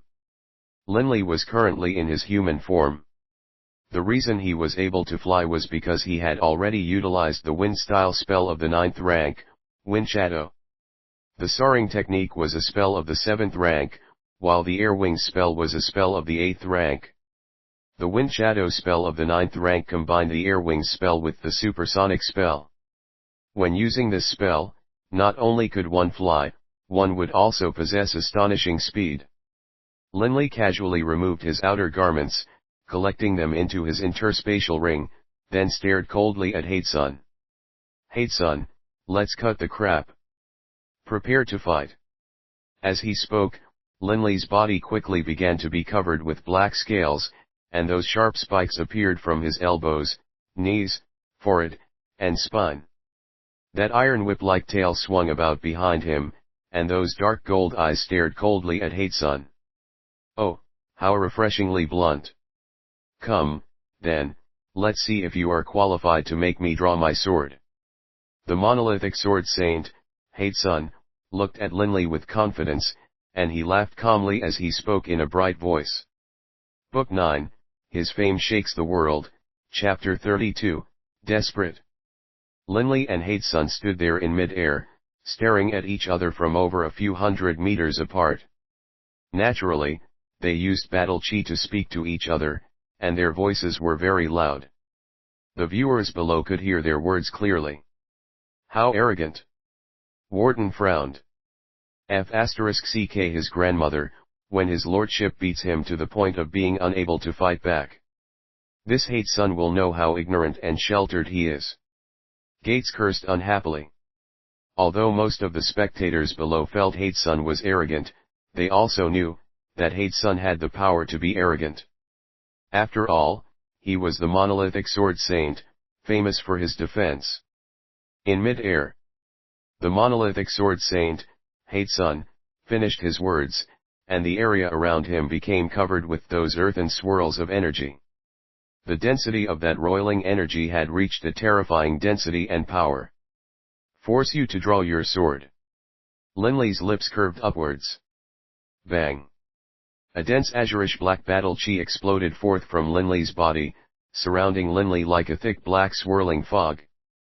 But compared to Hatesun's, the protective energy around Linley actually made one's heart rate change. It contained within it some sort of strange vibrational pulse. Oh! Staring at Linley's pulse-guard defense, Hatesun's eyes lit up. He immediately stared carefully at Linley and laughed. "Linley, I didn't realize that when you dueled with Olivier, you had been hiding this ability. I confess, you are qualified to make me draw my sword." Hatesun was extremely experienced. Although Linley's pulse-guard defense was different from his, the power of his defense was definitely not any inferior than Hatesun's. Just based on this astonishing defensive power, Hatesun had to draw his sword. Clang! Hatesun drew his earthen-colored heavy sword from the sheath on his back, staring steadily at Linley. With a flip of his hand, that adamantine heavy sword appeared in his hands, glowing with that faint blue light. He immediately adopted a ready position, prepared to deliver a fierce blow at any moment. He drew his sword. Lord Hatesun drew his sword. The heartbeats of the millions of spectators increased in speed. Olivier frowned. Linley's defense. It seems to be rather special. I didn't expect that he had been hiding this ability. Delia was so nervous that her forehead was covered with sweat, but she didn't notice it at all. One was surrounded by earth-colored energy, while the other was surrounded by azurish black energy. The monolithic sword saint, Hatesun, looked like a war god of the earth, while Linley looked like a demon from another dimension, making those who saw him feel fear. "Careful!" Linley let out a cold shout, then he moved. Boom! The gentle wind suddenly transformed into a howling tempest which filled the skies. Linley's body suddenly blurrily merged with the wind which began to blow around the entire MT to Jiao. Crack! A tree was shattered in half by the force of the wind, and many other trees began to bend as well. Leaves were blown everywhere into the sky, and countless leaves and pebbles were swirling about in the air above MT to Jiao. Everyone below scrunched their eyes, carefully watching this oncoming battle. He's actually reached such a high level of understanding with regards to the elemental laws of the wind. The wind-style Grand Mega Saint, Longhouse, sighed quietly in praise as his eyes lit up. The others all watched the battle with bated breath. The monolithic sword saint, Hatesun, wielding his earthen heavy sword in his hands, stood arrogantly in mid-air. He seemed as stable as a mountain, despite the wind howling about him. Linley's body could be blurrily seen at multiple places throughout that wild wind. Hool! Suddenly, a bizarre, bestial howl could be heard as a black blur suddenly charged towards Hatesun. Hatesun's face changed. Linley's speed was simply too fast.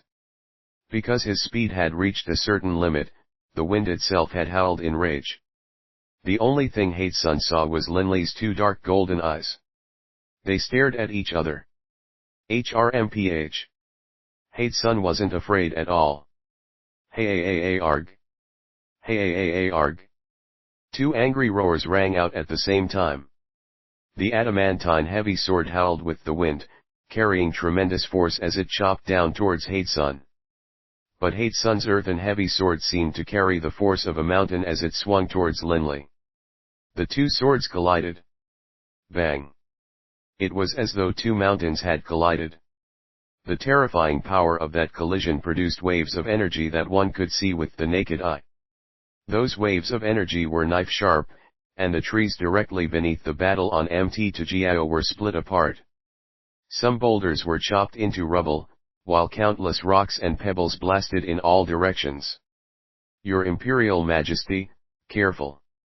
A boulder actually smashed down directly towards Emperor Johan's direction. Immediately, warriors charged towards it, kicking that 10,000-pound boulder away. One powerful warrior after another protected each of the nobles. Many of the spectators were powerful warriors, and some were magi. Everyone, be careful. Those spectators were all stunned. This power was simply too terrifying. Linley. Seeing Linley's dragon blood warrior transformation and his astonishing strength, Delia felt pride for the person she was in love with. Linley and Hatesun both retreated nearly 100 meters.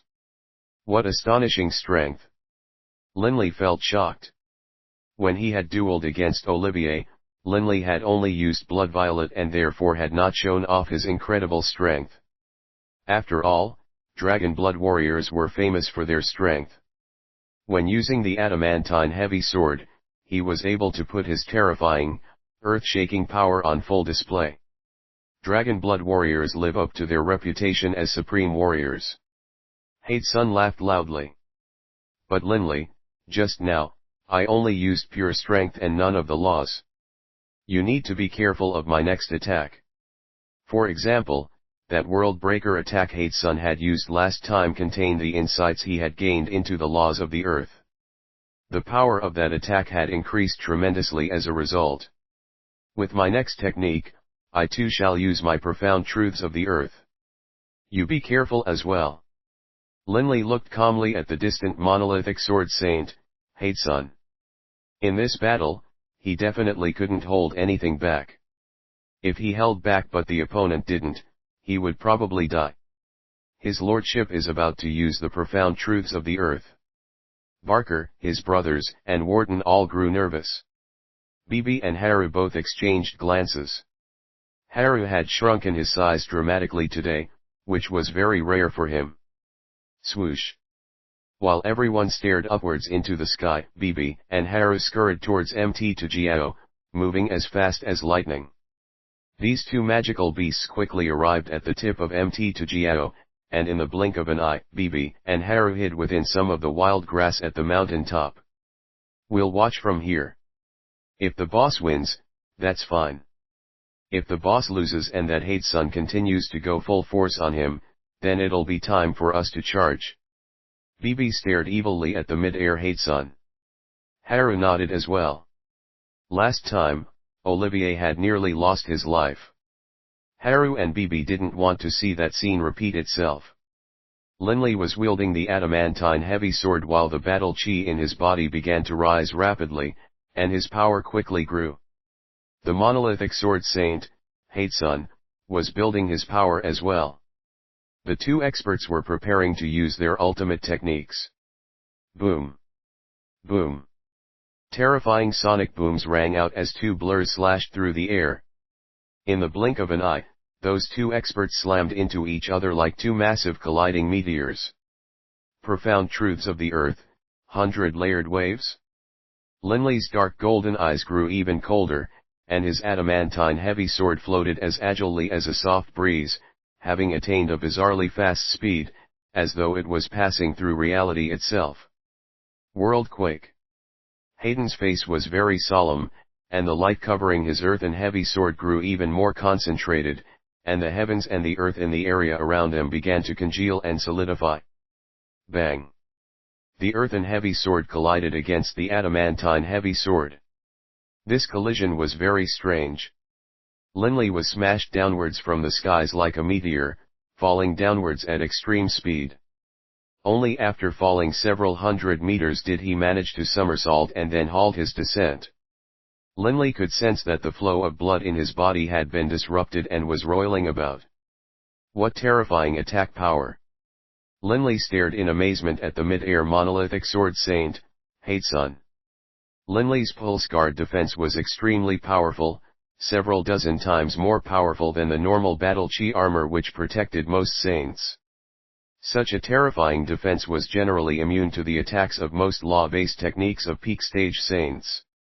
Linley's defense was not one bit weaker than Hatesun's. But despite that, Hatesun's worldquake technique was simply too terrifying. It was as though the weight of an entire enormous mountain had concentrated itself onto Hatesun's sword as it chopped down against Linley.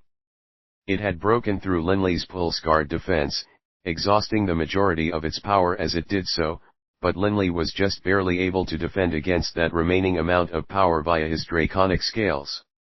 This monolithic sword saint's attack power actually contains a hint of similarity to my profound truths of the earth. Linley could sense that Hatesun's worldquake technique actually carried a bit of vibrational power as well, only, there was but a single vibrational wave. A single vibrational wave was only capable of causing the blood in Linley's body to be roiled and disturbed. His insight into the throbbing pulse of the world is quite low. The monolithic sword saint, Hatesun, didn't actually focus on the throbbing pulse of the world when training in the laws of the earth. He had gone a different way. I imagine Hatesun isn't feeling too well right now either. Linley stared upwards at Hatesun. Ugh. Hatesun's body trembled, a hint of blood leaking out from his lips as he stared down at Linley in astonishment. When the adamantine heavy sword had intersected with his earthen heavy sword, at first he hadn't felt any force at all. But then, a strange vibration passed into his body through the sword, and Hatesun felt as though countless warhammer-like blows were smashing into his internals. In the blink of an eye, he had been struck by 100 vibrations. Fortunately, I've reached a certain degree of mastery into the massive aspect of the laws of the earth, which fortified both my soul and my internals. Otherwise, this attack by itself probably would have taken my life. Hatesun's defense was very powerful indeed. Not only was his external defense formidable, his spirit and his internal organs were protected as well. After all, the earth was the mother to us all. The path Hatesun had chosen was a path of extreme defense and extreme offensive power. If Linley had used 50 layered vibrational waves to attack Hatesun, he probably wouldn't have been able to injure Hatesun at all. But Linley had used the 100 layered waves attack. No matter how strong Hatesun's defense had been, he had still been injured. One stood in mid-air above MT to Jiao. The other stood in mid-air, halfway down MT to Jiao. The two stared at each other, both sensing how powerful the other was. What a terrifying attack! Hatesun felt terror in his heart. This was the first time he had experienced such a bizarre attack. What astonishing defense, and what terrifying strength! Linley, seeing that the opponent had received his 100-layered waves head-on without dying, also felt stunned. Below them was a sea of silence. Nobody knew what the result had been between this clash of experts. Haha, Linley, wonderful. You are the first saint to cause me to be heavily injured. Hatesun's voice rang out brightly, but then it grew seriously.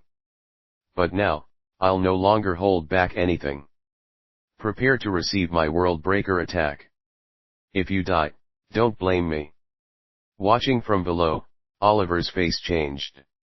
Last time, it had been the world breaker technique which had nearly taken his life. The world breaker technique was far more terrifying than the world quake technique. It remains to be seen who shall be the one to die. Linley said coldly, his voice also ringing in the skies.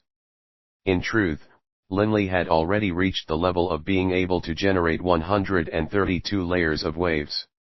Just then, Linley had only utilized the 100-layered waves, but that wasn't Linley's limit. Boom! Boom!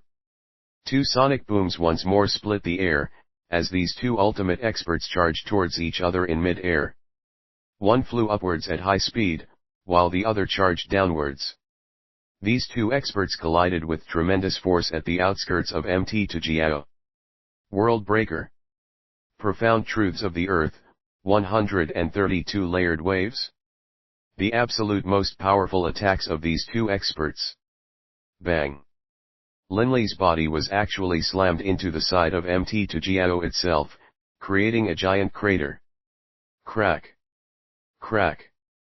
Instantly, the entire mountain began to crack, and with a rumbling noise, countless boulders began to fall and trees began to split apart. As the boulders came tumbling down towards them, many of the spectators below immediately began to block them. Boom!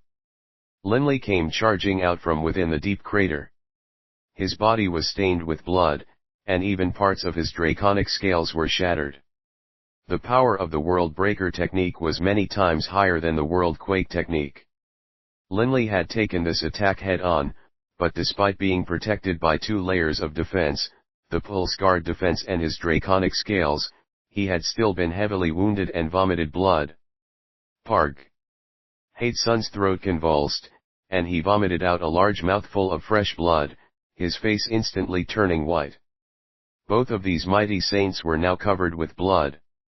The battle had reached a desperate point. Book 9, His Fame Shakes the World, Chapter 33, Astonishment. The millions of spectators below were stunned. Hatesun had vomited blood, while Linley's shattered scales were covered with blood stains. Clearly, this battle was growing extremely desperate. How is this possible? How is this possible, Master Linley and Lord Hatesun? The countless spectators were all stunned. These two dominating experts had actually battled to such a point. What was truly shocking was, the reputed most powerful of saints, Hatesun, had vomited a large mouthful of blood. Clearly he had been deeply injured. As they saw it, Linley was only 27, despite being a genius. But wasn't Linley previously just on par with Olivier? Olivier had been defeated by Hatesun, and Linley should have suffered the same fate. But clearly, the results were totally different. Linley, Oliver's forehead was locked into a frown. He fell silent. Actually, if Linley hadn't gained insight into his pulse guard defense, most likely the world quake technique of Hatesun would have badly injured him, and the world breaker should have directly killed him. But now that Linley had his pulse guard defense, his protective abilities were extremely high. Even when Hatesun used his ultimate technique, he could only badly injure Linley at most. Linley. Delia was at the point of tears. Especially when she saw Linley's body covered with blood stains, her heart quivered. Big brother. Lord Warden, the Barker brothers, housekeeper Hyrie, Hillman, Jen, and the other girls, all of them were worried for Linley. The battle had truly reached a desperate state.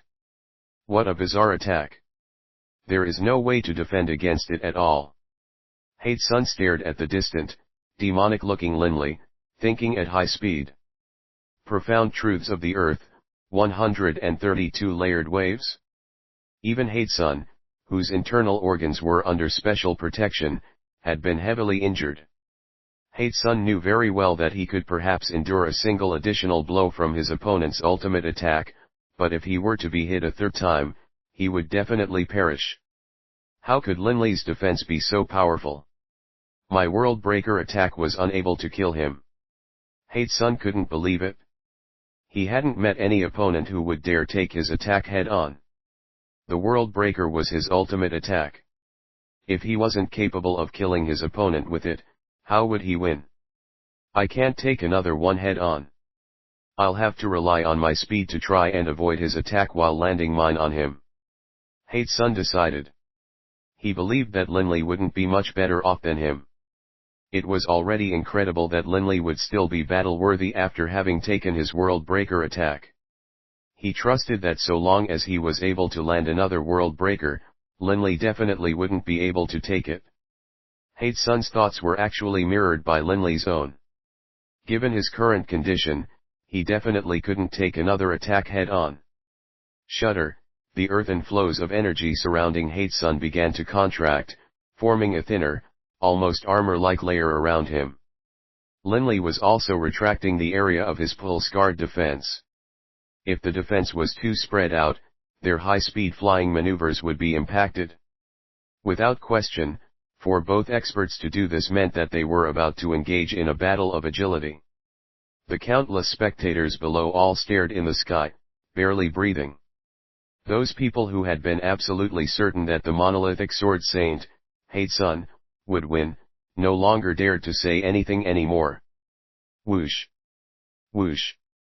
Hurricane-like winds once more split the sky open, and Linley's body once again began to move in that graceful, bizarre manner. His speed had reached its absolute limit. Relying on the force of the wind, Linley's movements were extremely bizarre and totally unpredictable. Wielding his earthen heavy sword, Hatesun moved as well. With each step he took, he seemed to teleport, traversing tens of meters.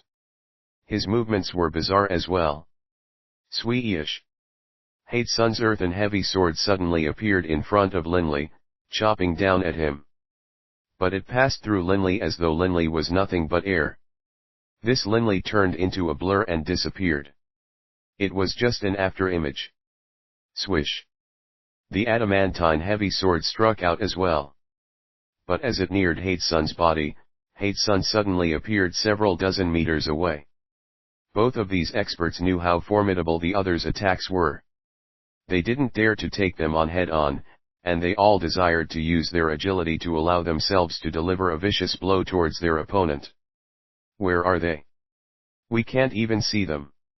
Those countless viewers stared carefully at the skies, but Linley and Hatesun were simply moving too fast. With the wind howling as ferociously as it was, they could only occasionally see a solid blur. Delia's forehead was covered in sweat, but she still stared unblinkingly at the heavens. The atmosphere was incredibly tense. With a single step, Hatesun appeared at the top of Mt Jiao. Hatesun had decided to use the boulders and trees of Mt Jiao to serve as cover and restrict Linley's speed. Whoosh! Linley charged downwards at high speed, heading straight towards Hatesun. With a single step, Hatesun moved a great distance, and with a second step, he appeared behind a giant boulder. Linley was currently located on the opposite side of the boulder. World Breaker. The earthen heavy sword chopped down with boundless power. That man-sized boulder split apart as easily as tofu, shattering into pebbles as soon as the energy surrounding the heavy sword touched it. Linley, however, had already retreated at high speed, having sensed that the situation had turned dangerous. Bang! The entire Mt Jiao suddenly had a terrifying large crack which was hundreds of meters long appear in the mountain itself, with the crack 3 or 4 meters wide. Countless stones rained down in every direction. God! The millions of spectators were stunned. They saw how, before their very eyes, an enormous crack had appeared in the mountain itself. The 1,000-meter tall mountain had been half split. Boom! Linley struck out once more with his profound truths of the earth, 132 layered waves, chopping at Hatesun. Hatesun once more dodged. Linley's heavy sword struck on a nearby tree. Rumble! With a bizarre sound, the tree turned into dust, while at the same time, the vibrations from the adamantine heavy sword's chop traveled in a straight line from the top of the mountain to the center of the mountain, and then expanded outwards. Rumble! In the middle of the mountain, a man-sized tunnel began to appear, and countless crushed rocks came flowing out from within it. Those rocks had been completely crushed to dust, to the point where they floated upwards into the wind, covering the entire mountain with dust. In the blink of an eye, a tunnel that passed straight from the top of the mountain to the center of the mountain could clearly be seen by the countless spectators. The countless spectators were deathly quiet. Emperor Johan's throat clenched twice. Good heavens! What sort of terrifying power was this? Who could possibly withstand a single blow from these two? One sword split half the mountain, while the other bore a tunnel straight through it, turning the stone into dust. This was simply inconceivable. That's the profound truths of the earth. Barker and the others were excited, but at the same time, they were alarmed by the astonishing power of the monolithic sword saint, Hatesun. Olivier silently watched everything. The wind blew wildly. Linley, hiding his body within the wind, would constantly appear in multiple places. As for Hatesun, he continued to dodge non-stop in that bizarre method. The spectators below only heard those non-stop powerful exploding sounds, followed by the sound of boulders splitting apart and trees either exploding or disintegrating. Boom! Part of the mountain peak was actually split off and sent flying downwards. Tumbling down the mountainside, countless trees were split apart in its path, and the spectators below began to cry in alarm. Kenyon of the War Gods College, one of the spectating saints, immediately went forward. With a sweep of his sturdy staff, he borrowed the force of the titanic rock and sent it flying towards an empty space at the base of the mountain. Only then did the nearly 100-meter-wide rock roll away. Retreat! Retreat! The soldiers of the army immediately issued orders, directing the spectators to begin retreating.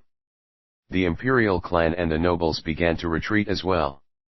Good heavens, this battle was far more than they had thought it would be. At such a close distance, it would be simply too dangerous. Everyone began to retreat. Linley and Hatesun's battle grew more and more frantic and more reckless. With just 3 or 4 full-force sword chops, Hatesun had all but chopped the entire MT to Jiao into several pieces, while Linley's attacks were causing MT to Jiao to split apart. Soon. Rumble. MT to Jiao simply couldn't sustain the damage anymore. The utterly ravaged MT to Jiao collapsed, sending countless amounts of dust flying everywhere. The spectators immediately began to retreat, frightened. Fortunately, they had already retreated earlier, and they had multiple saints protecting them. After the dust and rubble settled down, a field of rubble roughly 200 or 300 meters high appeared in front of them. MT to Jiao was gone. All that was left was an enormous pile of rubble. Good heavens! The countless spectators stared at the two people standing above the rubble. Linley and Hatesun were both covered with blood, and their faces were pale. But their auras were still incredibly fierce. None of the viewers would ever be able to forget this battle. Regardless of who would be the winner or who would die, they wouldn't think for an instant that the loser was weak or had performed poorly.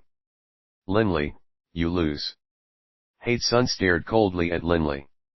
Linley's dark golden eyes stared silently at Hatesun. Even after you dragon form, your battle chi is weaker than mine. After such a long, exhausting battle, your speed has already begun to slow down. Hatesun said confidently. Indeed. In his human form. Linley was only of the 9th rank, and after dragon forming, his battle chi was only at the level of a mid-stage saint. But Hatesun was someone who had trained for centuries. His reservoir of battle chi was far deeper than Linley's. After such a vigorous battle, Linley's battle chi was almost empty. Without sufficient battle chi to support him, his speed naturally would decrease. Hatesun's lips curved up. Boom. Hatesun suddenly moved. An explosive sonic boom could be heard as Hatesun charged forward at high speed, while Linley also dodged at high speed, relying on his powerful dragon form as well as the support of the wind shadow spell. But with his battle chi almost all gone, Linley's speed was now slower than Hatesun's. World Breaker. Sensing his chance, Hatesun aimed a final blow at Linley. Shriek. An ear-piercing, heart-shaking screech shook the heavens, while a vicious black shadow appeared from within the rubble and charged at high speed, appearing between Linley and Hatesun. At the same time, it expanded in size. BB. Linley was startled. BB had transformed to be 2 meters tall and 4 meters long, while at the same time, he slammed his sharp claws viciously against that earthen heavy sword. F***ck off. BB howled angrily. Boom. The earthen heavy sword and BB's sharp claws collided. Hatesun was knocked flying, and he spat out a mouthful of blood. As for BB, he too was knocked backwards by the terrifying power of that attack. F***ck, that hurts. An angry howl. Fast as lightning, BB once more appeared in front of Hatesun. Despite having taken the World Breaker attack head-on, BB's body only had a hint of blood on it. He hadn't suffered a severe injury at all. Hatesun had fallen onto the ground. Seeing this freak charge towards him, he had no idea where it had come from. All he knew was, if he didn't block, he would die. Hatesun immediately jumped to his feet. Where had this freak come from? It had taken his World Breaker blow head-on without injury. World Breaker. Hatesun went all out to try and preserve his life. Bang. BB slammed both claws directly against the earthen heavy sword, sending it flying out of Hatesun's hands. Hatesun was sent flying backwards as well, and fresh blood once more spewed forth from his lips as he fell heavily to the ground. All of the onlookers were stunned, and their mouths gaped open. You want to kill my boss? You wanna die? BB howled angrily as he charged forward yet again. BB, stop. Linley immediately shouted. Boss, what are you doing? BB turned to look at Linley. Linley glanced at Hatesun. After this duel, Linley knew that Hatesun actually wouldn't be a huge threat to him in the future. Linley shook his head, then mentally said, BB, forget it. BB was extremely dissatisfied. He jumped next to that earthen heavy sword, lifted it up, then put it into his mouth. Crunch. Crunch. With 2 crunching sounds, he actually devoured and swallowed that earthen heavy sword. BB, will spare your life. I'll eat your little toy though. Consider this your punishment. The giant BB said casually as he stared down at Hatesun from mid-air with 2 cold eyes. How is that possible? Hatesun forced himself to his feet, staring in disbelief. His sword had been forged through an alloy of countless precious materials. It wasn't much weaker than Linley's adamantine heavy sword. But it had actually been eaten by this magical beast. Master Linley, this magical beast. Emperor Johann asked from afar. BB turned to stare at Emperor Johann angrily. What? My boss is a magus. When a magus engages in a duel, it is very normal for him to bring his magical beast companions. Why can't I help? I, BB, have already been quite forbearing, since Haru hasn't even come out yet. Otherwise, if my boss, myself, and Haru were to join forces, killing Hatesun would have been as easy as eating that sword just now. Haru, show yourself. Gruel. At this time, an angry growl could be heard as another magical beast came charging out of the rubble. It also began to grow in size. It was the Black Cloud Panther, Haru. Haru flew directly next to BB, standing in mid-air alongside BB as he glanced at Hatesun. Right now, both Linley and Hatesun were badly injured. But the distant, countless spectators were no longer paying any attention to them. Their attention was on these 2 saint-level magical beasts that had suddenly appeared, especially that first one. The first one was too terrifying. He had taken a hit from the World Breaker attack without any problems. With a few crunchy chomps, he had eaten Hatesun's personal weapon. Hey, Hatesun, you got any issues with that? BB lowered his head to scowl at Hatesun. Seeing the cold light flashing in BB's eyes, Sun knew that if he were to protest strongly, Bibi would probably claw him to death. Even at full strength, it would be hard for him to win against a magical beast like Bibi, with such astonishing defense, attack, and speed. Much less now. Sun turned his head, maintaining his silence. Sun, I admit that I lost this duel. Linley said. Sun glanced at Linley. In his heart, he was beginning to admire Linley. Linley, today, actually, the two of us fought to a draw. I was able to rely on my deeper reservoir of battle chi to take a slight advantage. As for your magical beast. Sun glanced at Haru, then looked at Bibi. Bibi immediately stared at him. Sun laughed bitterly. Your magical beast is the most terrifying saint-level magical beast I have ever seen. Hearing these words, Bibi raised his little head up arrogantly. Book 9, His Fame Shakes the World, Chapter 34, Fame Spreading Far. With a flip of his hand, Linley retrieved a long robe from his interspatial ring. He returned to his human form, then put on the long robe. With a calm laugh, he said, Bibi, Haru, let's go back. At the same time, Linley looked at Sun. The monolithic sword saint, Sun, was looking at him as well. Both Sun and Linley's faces were rather pale.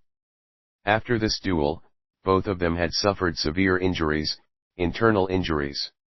These two ultimate experts both nodded slightly. And then Sun, paying no attention to anyone else, rose into the air and flew away towards the east. He transformed into a blurred black dot, then disappeared into the eastern horizons. Linley walked in front, with Bibi and Haru, his two saint-level magical beasts, behind him. Seeing the man and his two magical beasts, Emperor Johann, Kenyon, Lank, and the others all felt great pressure. Linley and his two saint-level magical beasts all possessed astonishing power. Master Linley. Emperor Johann was the first to walk forward and greet him warmly. Linley nodded slightly, his face still rather white. Emperor Johann, I've gained some insights as a result of this duel. I need to go back and train. Emperor Johann was startled, but then he hurriedly said, all right. Master Linley's training takes priority. Linley smiled politely, then headed towards his own people. Wharton, Delia, and the others immediately went forward to welcome him, and Wharton immediately gave Linley a bear hug. Big brother. Wharton's eyes were red, but he managed to laugh. Let's go. Let's go home. Linley said as he glanced at Delia. Delia's beautiful eyelashes were wet. When she had seen Linley in danger just then, Delia had cried from worry. Linley felt a surge of warmth in his heart. Let's all go together. Linley laughed as he looked at Delia, who looked back at him and nodded slightly. Linley's group immediately left. The countless bystanders all quite conscientiously parted, giving them a path out. Virtually everyone was staring at Linley with a worshipful look in their eyes. A 27-year-old youngster could actually fight with Sun, the reputedly strongest saint in the continent, on such a level. And what's more, he even had two saint-level magical beasts, one of which was so powerful that it could suppress Sun. Elder brother, Bloomer looked towards his older brother, Olivier. Olivier was publicly hailed as a prodigy, but 3 months ago, he had been defeated by the monolithic sword saint, Sun. Nobody blamed him for losing, after all, his opponent had been Sun. Everyone in the Yulan continent still felt Olivier was an absolute genius. However, Linley was younger than him, much younger. But the result of Linley's duel with Sun was clearly different. Even Sun himself had said that if it weren't for the fact that Linley's battle chi was insufficient, he wouldn't have been able to defeat Linley. Victory thanks to superior battle chi? In the eyes of many experts, that couldn't even be considered a victory. This was because the understanding of the elemental laws was far more difficult than cultivating battle chi. As long as one had sufficient time, one's battle chi could definitely be increased. Second brother, I plan to go train in the Arctic ice cap. Take care of yourself. Olivier said calmly towards his younger brother. Elder brother. Bloomer stared at him, his eyes wide. He had heard his older brother speak of the Arctic ice cap in the past. The planar overseer was there, along with some saints who had hidden themselves there to train in those wild, desolate, lifeless lands. Olivier turned his head to glance at his younger brother. Second brother, remember. You are the younger brother of Olivier. Don't disappoint me. Right. Bloomer nodded solemnly. Olivier smiled, and then flew into the air, streaking towards the north. His robes fluttering in the wind, and carrying those two long swords on his back, Olivier disappeared off into the horizon, heading towards the Arctic ice cap. Hey son, Linley, when I return, I will definitely defeat both of you. Olivier stared towards the north, his eyes filled with newfound resolve. Under the direction of the army, the millions of spectators quickly dispersed in every direction. Even as they left, they all felt extremely excited and jubilant, forming small groups as they discussed today's battle. One sword split the mountain. Another sword tunneled through it. 1,000-meter-high mountain that had an area of several square miles had been turned into a giant pile of rubble. And then, those two magical beasts had appeared. All of these events had caused the spectators to feel uncontrollable excitement. After this duel, everyone was filled with awe towards Linley. A 27-year-old who was able to fight so well against Hatesun, and had two such incredible magical beast companions. By the looks of it, one of the magical beasts was capable of beating Hatesun. If he fought together alongside his two magical beasts, who in the Yulan continent would dare stand against them? It is fortunate that I had chosen Warden. Thankfully, our ancestor, the war god, guided me. Emperor Johann let out a long sigh. I didn't realize that Linley was this formidable. Fortunately, he's become in-laws with our imperial clan. After this battle at Mt Jiao west of the imperial capital, the millions of spectators began to spread the news with astonishing speed. Soon, Linley's fame resounded throughout the world, becoming one of the most famous names in the entire Yulan continent. He was able to fight the most powerful saint, Hatesun, to a standstill. Only 27 years old. An archmagus of the 9th rank.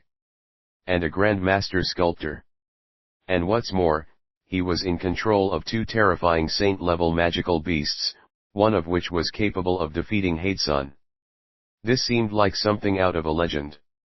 Whether as a sculptor, as a magus, or as a warrior, Linley had reached a legendary level. It was as though multiple legends had taken form. Without question, he was an unequaled genius. Linley's name and fame as a saint quickly spread across the entire Yulan continent, much like how the war gods had in the distant past. With some gossipers further exaggerating these legendary events, countless youths began to set Linley as their goal and began to train all the harder. Linley was guaranteed to leave behind a thick stroke in the history books of the Yulan continent. What's more, Linley's glory had just begun. He was only 27 years old. His future prospects were unlimited. The news of Linley's duel with Hatesun quickly reached the intelligence networks of the Radiant Church, and arrived at the Sacred Isle via flying magical beast couriers. The waves crashed against the Sacred Isle. Located in the sea, it was extremely peaceful, and within it there was the powerful force of the Radiant Church. On the 9th floor of the Radiant Temple, the Holy Emperor, Haydns, was quietly flipping through the treasured holy scripture of the Radiant Church. Suddenly, two rapping sounds could be clearly heard on his door. Come in. Haydn's voice was as steady as always. Guillermo, dressed in a long red robe, hurried in. He stared at the Holy Emperor, Haydns, and said in a serious voice, Your Holiness, word has come regarding Linley's duel with Hatesun. Haydns raised his head to glance at Guillermo. The look on Guillermo's face aroused Haydn's suspicions. He accepted the piece of paper from Guillermo and casually flipped through it. As he did, his previously calm expression froze. "Your Holiness," Guillermo said in a quiet voice. Haydn sighed softly, then tossed the parchment onto his desk. Rising to his feet, he walked to the nearby window. Staring at the distant, boundless sea, he said, "Linley, I knew that you are a genius, but I didn't expect that in 10 short years, you could have grown so much." Long ago, Haydn had predicted that Linley would become very accomplished. Otherwise, he wouldn't have sent 6 angels to kill Linley. But who would have imagined that soon after those 6 angels failed, Linley would cause such a huge stir? First, he fought Olivier to a standstill, which had already shocked the Radiant Church. But this time, "Your Holiness, what should we do?" Guillermo asked in a low voice. "Currently, Linley is already roughly on par with Haydn." Haydn. Haydn continued staring outside the window, his back to Guillermo. "Haydn is indeed quite strong. If I wanted to defeat him, I'd have to expend quite a bit of effort." Although Haydn was reputed to be the strongest saint, there had been many people who had never competed against him. Aside from those experts who had been quietly training for many years, there was the Holy Emperor, the Dark Patriarch, and a number of other experts who didn't care about fame.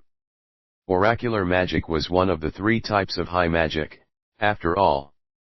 A peak stage saint-level practitioner of oracular magic was extremely powerful, far more so than an ordinary peak stage saint-level grand magus. Haydn was confident that if he were to go all out, he would be able to defeat Haydn. That was only if he went all out. What's more, the intelligence network had reputed that Linley also had 2 terrifying magical beast companions, one of whom even Haydn apparently couldn't do anything to.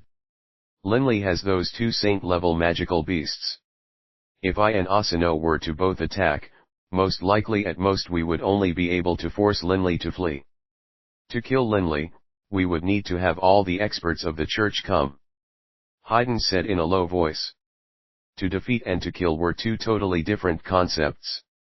That combination of Linley and 2 magical beasts was simply too terrifying. Even the Radiant Church needed all of its most powerful experts working together in order to be confident of killing him. But even if we succeeded, the Radiant Church will suffer heavy losses. And the imperial capital is the territory of the war god. A gold light flashed in Haydn's eyes. Haydn's heart was filled with anger. Bam! The glass window in front of him transformed into glass shards. "We previously could have killed Linley, but we didn't go full force against him. But now, we no longer have a chance." Haydn looked towards Guillermo, then announced helplessly, "The price of killing Linley is simply too high. We can't afford to pay it. And what's more, we wouldn't necessarily succeed, from today onwards, no longer act against Linley. If we don't make trouble for him, I refuse to believe he would dare come and attack the Sacred Isle." At this point, this was the only option left to the Radiant Church. "Yes, Your Holiness." Guillermo laughed bitterly in his heart. Guillermo couldn't help but think back to the first time he had met Linley, when he had been in a hotel within the Ernst Institute. At that time, Linley was just a hopeful future prospect. Only 10 years had passed. That youngster had already become one of the most powerful people in the Yulan continent, and the Radiant Church could no longer do anything about him. Haydn was frowning. His heart was filled with hatred. Did the church truly lack the power to deal with Linley? No. It had the power. In addition to its high-level experts such as the Holy Emperor and the Praetor, the Radiant Church actually had a number of even more terrifying people in their ranks. These people had all been training for thousands of years, some even longer. However, these people no longer served the Radiant Church. These traitors have all forsaken the Lord and only care about themselves. Haydn's heart was filled with anger. Those people were all extremely powerful, but none of them cared about the Radiant Sovereign any longer, nor did they care about religion or worship. This group of people had once been the pride of the Radiant Church. They even included past holy emperors. But now, most likely they wouldn't even care if the Radiant Church were to be totally obliterated. The goal of these people was to become deities. To enter the deity realm. Your Holiness. Guillermo saw that Haydns was daydreaming and quietly called out to him. Haydns let out a long sigh, then looked at Guillermo. He instructed, "Right, Guillermo, that Dylan of the mountain range of magical beasts dealt us a severe setback. Many followers perished, we must quickly establish ourselves in the anarchic lands. We must let the radiant glory of the Lord illuminate that place." Guillermo immediately nodded. The more followers the Lord had, the greater the gifts the Lord would bestow. The 48 anarchic duchies were like a piece of juicy meat which the Radiant Church had set its eyes on for a long time now. They had already been engaged in turmoil and strife for thousands of years. The Radiant Church and the Cult of Shadows both wanted to subjugate that area, but neither had been successful in their struggles to do so. The anarchic lands bordered both the O'Brien Empire and the Rohalt Empire, as well as the Great Plains to the far east which were ruled over by the ruthless steppe horsemen. To tame the anarchic lands was extremely hard. "You can go now," Haydns said calmly. When Guillermo left, Haydns felt a certain sourness in his heart. The Cult of Shadows. The anarchic lands. And Linley, who will be a great danger in the future. He knew that Linley would be a threat, but what could he do? Book 9, His Fame Shakes the World, Chapter 35, Target, Anarchic Lands. The gentle wind blew softly against Linley's hair as he sat quietly in the meditative posture on the ground, his eyes shut.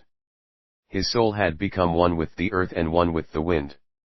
Rumble, Linley could sense the heat of the scorching hot magma in the depths of the earth. Swish, Linley could sense the changes in the speed of the wind. In the upper atmosphere, the wind was very strong, but the wind within the imperial capital's manors was much weaker.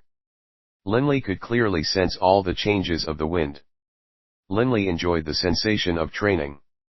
Each time he gained a new insight and each time he made a breakthrough, he felt his spirit be uplifted and be transformed. This was a very emotional event which made his heart tremble each time. The war god's words were perhaps accurate. It is good to focus one's attention on a single path of training. The laws of the earth are vast and boundless, while the throbbing pulse of the world should be a fairly deep, profound subset of those laws. Linley could sense this. Although he and Hatesun both studied the laws of the earth, they had taken different routes. His own vibrational attacks were clearly on a higher level than Hatesun's. Through a The unique rhythm and tempo of the earth totally absorbed Linley's attention. Linley once more allowed himself to be totally submerged into it as he worked hard to understand the profound secrets hidden within it. Ever since that battle with Hatesun, Linley had become publicly acknowledged as one of the most powerful experts people knew about in the Yulan continent. He was already someone who was spoken of as being on the level of Hatesun, the Holy Emperor, and the Dark Patriarch. In the imperial capital of Chen, the status of the Baruch clan had become even more extraordinary as well. Clearly, although he had become famous, no one dared to come disturb Linley anymore. With each new insight, I have a different sensation. Linley opened his eyes, a smile coming unbidden to his face. Linley sighed with amazement to himself, even the throbbing pulse of the world contains such immeasurably deep and abstruse secrets. How vast and boundless are the laws of the earth, then. No wonder it was so hard to become a deity. And even an incredible person such as the war god remained at the demigod level despite 5,000 years having passed. Big bro. Wharton and the Barker brothers ran over. I knew you were coming. Linley laughed and stood up. When he had been in tune with the earth, Linley had sensed Wharton and the others walk over. After everyone finished lunch. Zisler. Linley rose to his feet and smiled as he gestured at Zisler. He brought Zisler into his own courtyard, and the two sat down facing each other. Lord Linley, is there something you need? Zisler asked questioningly. A complicated expression was on Linley's face. He sighed. Zisler, you know much about the affairs of my Baruch clan. Zisler had been here at the estate for a long time now. Naturally, he had learned everything there was to know. Zisler immediately nodded. Linley said calmly, my parents are both dead now, and the primary culprit is the Radiant Church. In the past, when I left the city of Hesse, I swore an oath that one day, I would eradicate the Radiant Church and pull it out by its roots. Zisler knew of this goal of Linley's. Linley looked at Zisler. I know that right now, my power is increasing steadily. What's more, with Bibi, Haru, and the Barker brothers, I have confidence in my ability to deal with the Radiant Church. I am preparing to start acting against the Radiant Church. You are starting. Zisler was startled.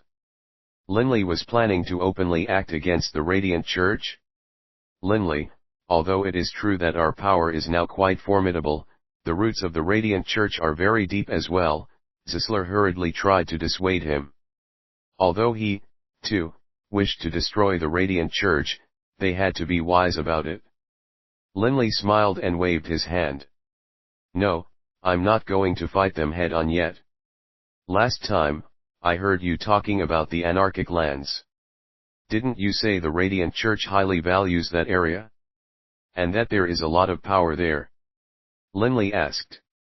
Zisler was over 800 years old, and he had spent many years living in the anarchic lands. Of course they value it. Zisler explained in detail, Linley, based on my understanding of the Radiant Church, aside from sacrificing pure souls to the Radiant Sovereign, the Radiant Sovereign also needs sufficient worshippers. The more worshippers they have, the more faith is generated. The Radiant Church always prattles on about spreading the Lord's light across the entire world, precisely because of this goal. Linley nodded slightly. Zisler clicked his fingernails together. Linley, in the entire continent. The most chaotic areas are the Great Plains of the Far East, the anarchic lands, and the 18 northern duchies. Of those places, the 18 northern duchies are engaged in constant warfare, while the steppe riders of the Great Plains are famous for their savagery. Bloodlust is bred into their very bones. How could they possibly worship the Radiant Sovereign? The very nature of the steppe warriors guarantees that the Radiant Church would not be able to succeed with them. Zisler chatted slowly. As for the 18 northern duchies, those 18 northern duchies already worship the Frost Goddess. The Frost Goddess. Linley actually didn't know much about the 18 northern duchies. Right. Zisler nodded. Although the 18 northern duchies engage in constant battle amongst themselves, the Frost Goddess Shrine holds absolute dominion amongst them. And the secrets of the Frost Goddess Shrine are immeasurably deep, and what's more, the Frost Goddess Shrine isn't ambitious, and has remained within the 18 northern duchies this entire time. Naturally, the Radiant Church wouldn't go and provoke them and create a powerful foe. Linley laughed. Linley had always wondered about this. The 18 northern duchies were located to the north of the Forest of Darkness. The only nation it bordered was the O'Brien Empire, and the area it covered was roughly that of an administrative province. Given the power of the O'Brien Empire, taming it shouldn't be hard. But why hadn't they? Only now did Linley understand that this had to do with the Frost Goddess Shrine. Since these two places are out of the question, the only place left is the anarchic lands. Zisler sighed. The anarchic lands are extremely chaotic. Terrifyingly chaotic. Chaotic? How so? Zisler sighed emotionally. First of all, in the past, according to calculations, there were 48 duchies. But the boundaries in the anarchic lands constantly shift. Every few years, the number of duchies will change. Perhaps there would be 50, or perhaps there would be 40. It is hard to say. This is the first reason why it is chaotic. The second reason why it is chaotic is because of their borders. They are located next to the O'Brien Empire, the Rohalt Empire, and the clans of the Great Plains in the Far East. All three of these powers have designs upon them. The third reason they are chaotic is because both the Radiant Church and the Cult of Shadows have desired to hold sway over the anarchic lands. In these lands, both of these religions are very powerful and have great influence. The two religions are diametrically opposed, and the struggles between them persist unabated. Listening to this, Linley couldn't help but sigh. If, given all of these conditions, the anarchic lands wasn't in a state of chaos, it wouldn't make any sense at all. There is a fourth reason why they are chaotic. Zisler sighed with feeling. To the north of the anarchic lands is the vast forest of darkness. The forest of darkness contains a multitude of magical beasts, with the total number being not much less than the mountain range of magical beasts. Every few decades, or perhaps every decade, there will be a wave of magical beasts. Countless magical beasts will come from the forest of darkness and charge towards the anarchic lands. This is no ordinary disaster. Linley's face changed. An explosive surge of magical beasts? After having experienced the apocalypse day of the Holy Union, Linley knew exactly how terrifying a large wave of magical beasts could be. That definitely was a day of doom. Of course, although it is described as a wave of magical beasts, it can't compete with the apocalypse day in terms of how terrifying that day was. Zisler laughed. Most of the magical beasts which come from the forest of darkness are middle-rank or low-rank beasts. Only very few are high-ranked magical beasts. And although they are numerous, at those times, all of the duchies in the anarchic lands will work together and be able to wipe out all of the magical beasts. Linley now understood. If there were few high-ranking magical beasts, the damage that these waves could cause would be much lower. In addition, the numbers weren't as large as when the Holy Union had been invaded. Naturally, the amount of damage which could be caused would be limited. Linley, but the difference between this and what happened in the Holy Union is that the wave of magical beasts coming from the forest of darkness doesn't just happen once. It happens every decade or every few decades, and as a result, the anarchic lands can never be truly at peace. Zisler sighed. Linley secretly sighed as well. Due to these four reasons, the anarchic lands would indeed be forever chaotic. Although the duchies are small, all 48 duchies combined make up a large amount of territory. The anarchic lands definitely rival roughly half of the O'Brien Empire in scope. In fact, the size of the area which the anarchic lands covers is roughly the same size as the current Holy Union. Linley nodded as well. After the Apocalypse Day, the Holy Union only had 2/3 of the territory it previously held. And of course, the O'Brien Empire was a territorially vast empire to begin with. It made sense that the anarchic lands, being half the size of the O'Brien Empire, was roughly the same size as the current Holy Union. Such a vast territory naturally attracts the interest of the Radiant Church. The Radiant Church and the Cult of Shadows both have many experts there, and their roots are deep. Hearing this, Linley laughed. How many people would the Radiant Church send to a territory which was roughly equal in size to the entire Holy Union? If the Radiant Church has 20 or 30 saints, they would at least have to send 5, 6, or 7 saints over there. Linley said to himself. The Sacred Isle was definitely the place where most of the Radiant Church's experts would cluster. The saints sent to the anarchic lands most likely should not be the most powerful experts the Radiant Church had. After my little brother's wedding, we'll head to the anarchic lands. Linley looked at Zisler, smiling. Let our war against the Radiant Church commence in the anarchic lands. Destroying the roots which the Radiant Church had painstakingly cultivated over thousands of years in the anarchic lands would definitely enrage the Radiant Church to the point of insanity. The anarchic lands. Zisler's eyes lit up. Excellent. Linley smiled. Destroying the influence which the Radiant Church had built up there over thousands of years definitely wasn't something that would be accomplished in a year or two. I'll spend part of my time training while spending the rest of my time dealing with them. After destroying their forces in the anarchic lands, I should have reached the saint level in my human form. By then, my understanding of the throbbing pulse of the world should be very high as well. At that time, we can directly engage in battle against the radiant church. Linley had a very clear series of plans in his mind. They would act in accordance with these plans. They wouldn't be impatient or rash. One step at a time, they would rip out the roots of the radiant church. Wharton had previously said that his mind would be too unsettled to be able to have his wedding with Nina before Linley's duel with Hateson.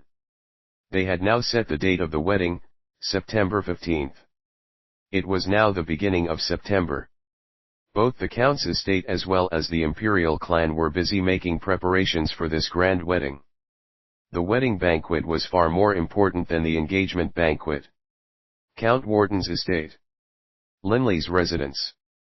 Linley, our ship, and our crew are planning to return to the Yulan Empire. I need to go back with my teacher. Delia looked at Linley, her lips curving downwards as she spoke. Linley had previously been smiling, but suddenly, his smile froze. Knowing that Delia was about to leave, Linley couldn't help but feel a bit heartsick. The past few months he had spent with Delia had been the most relaxed period in the past 10 years of Linley's life. Every day, he was filled with smiles. You are leaving. Linley forced out a smile. Then let me wish you a safe journey. Delia actually smiled. She could tell that Linley was unwilling to part with her. However, I told my teacher that he can go back first, and that I would stay here as a private citizen. Ah! Linley didn't know whether to laugh or to cry. Are you unhappy? Delia frowned. Happy, happy.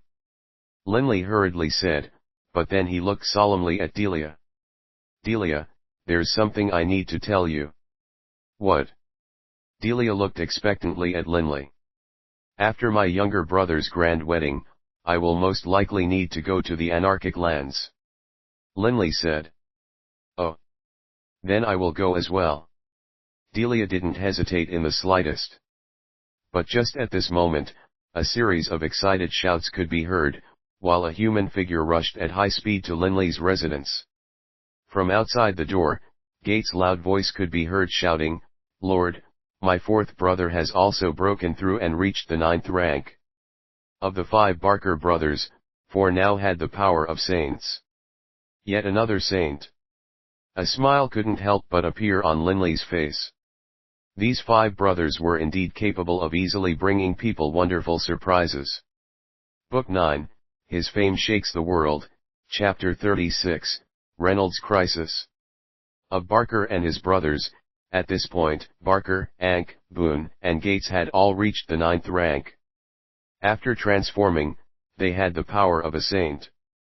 As for the third brother, Hazer, he was just one small step away from reaching the 9th rank and could break through at any moment. Of the 5 brothers, Barker, Gates, and Hazer had already mastered the art of wielding something heavy as though it were light. After my little brother's grand wedding, we'll head for the anarchic lands. With the assistance of Barker and his brothers, things will be much simpler. Linley's eyes glowed with an unspoken light. Linley was extremely excited and couldn't wait to begin his future life in the anarchic lands, where he would do battle against the Radiant Church. Aside from the wonderful surprise of Boone reaching the 9th rank, everyone was also eagerly anticipating the upcoming wedding. Wharton was all smiles every day as well. This time, Wharton and Nina would be holding their wedding ceremony in the Imperial Palace. The excitement and hustle-bustle would far exceed the engagement ceremony. Within a quiet courtyard. After having finished his training, Linley sat next to a stone desk.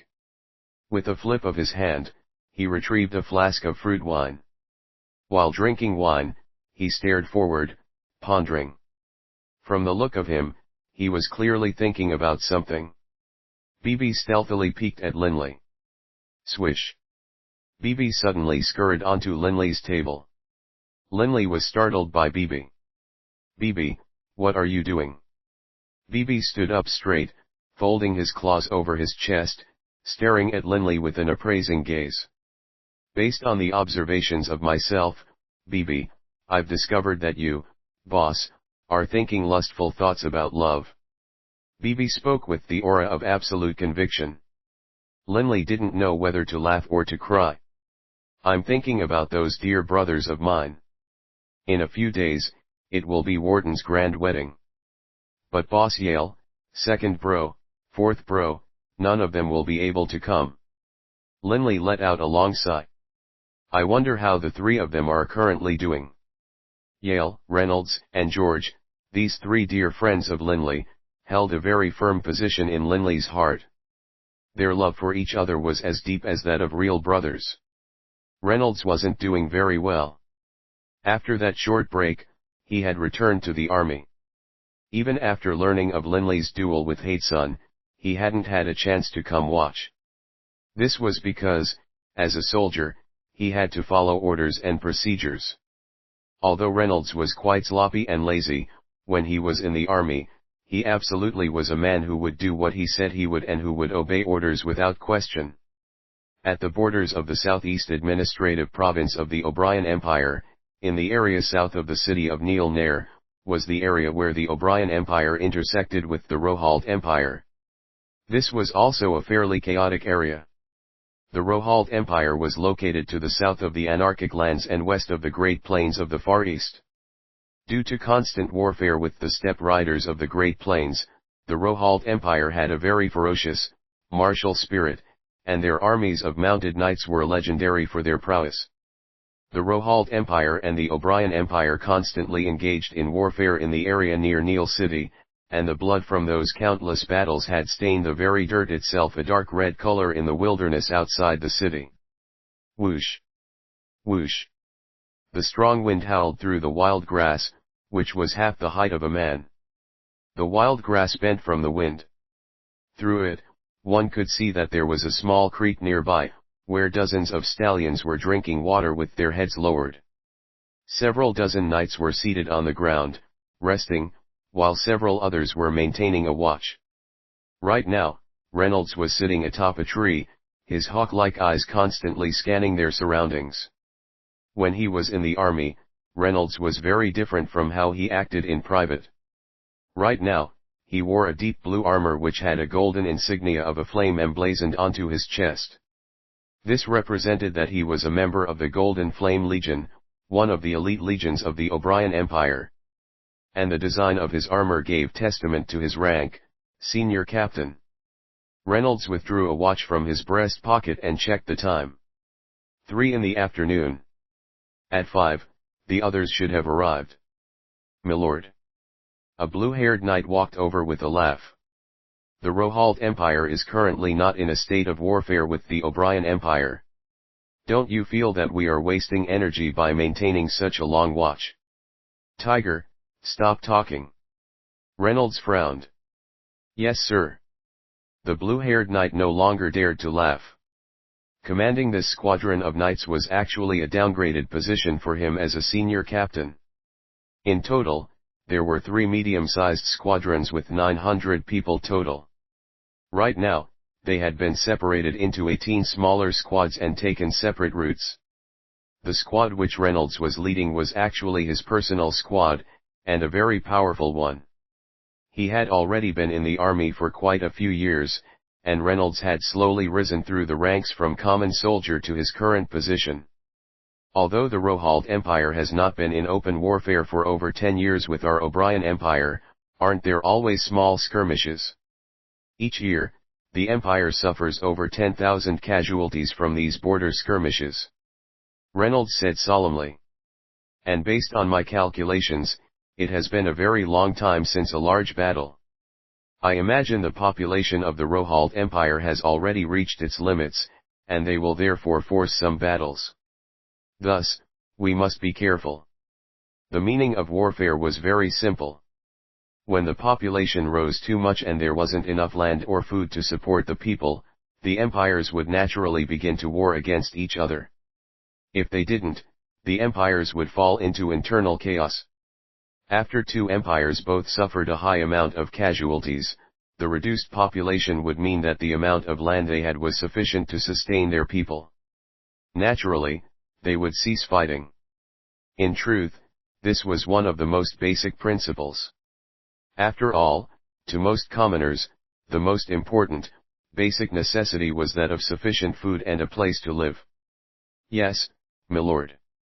We will be careful. The blue-haired knight laughed. Right. My lord, you previously were at the Ernst Institute with Master Linley. I heard that he fought Lord Hateson to a standstill. The blue-haired knight said quietly.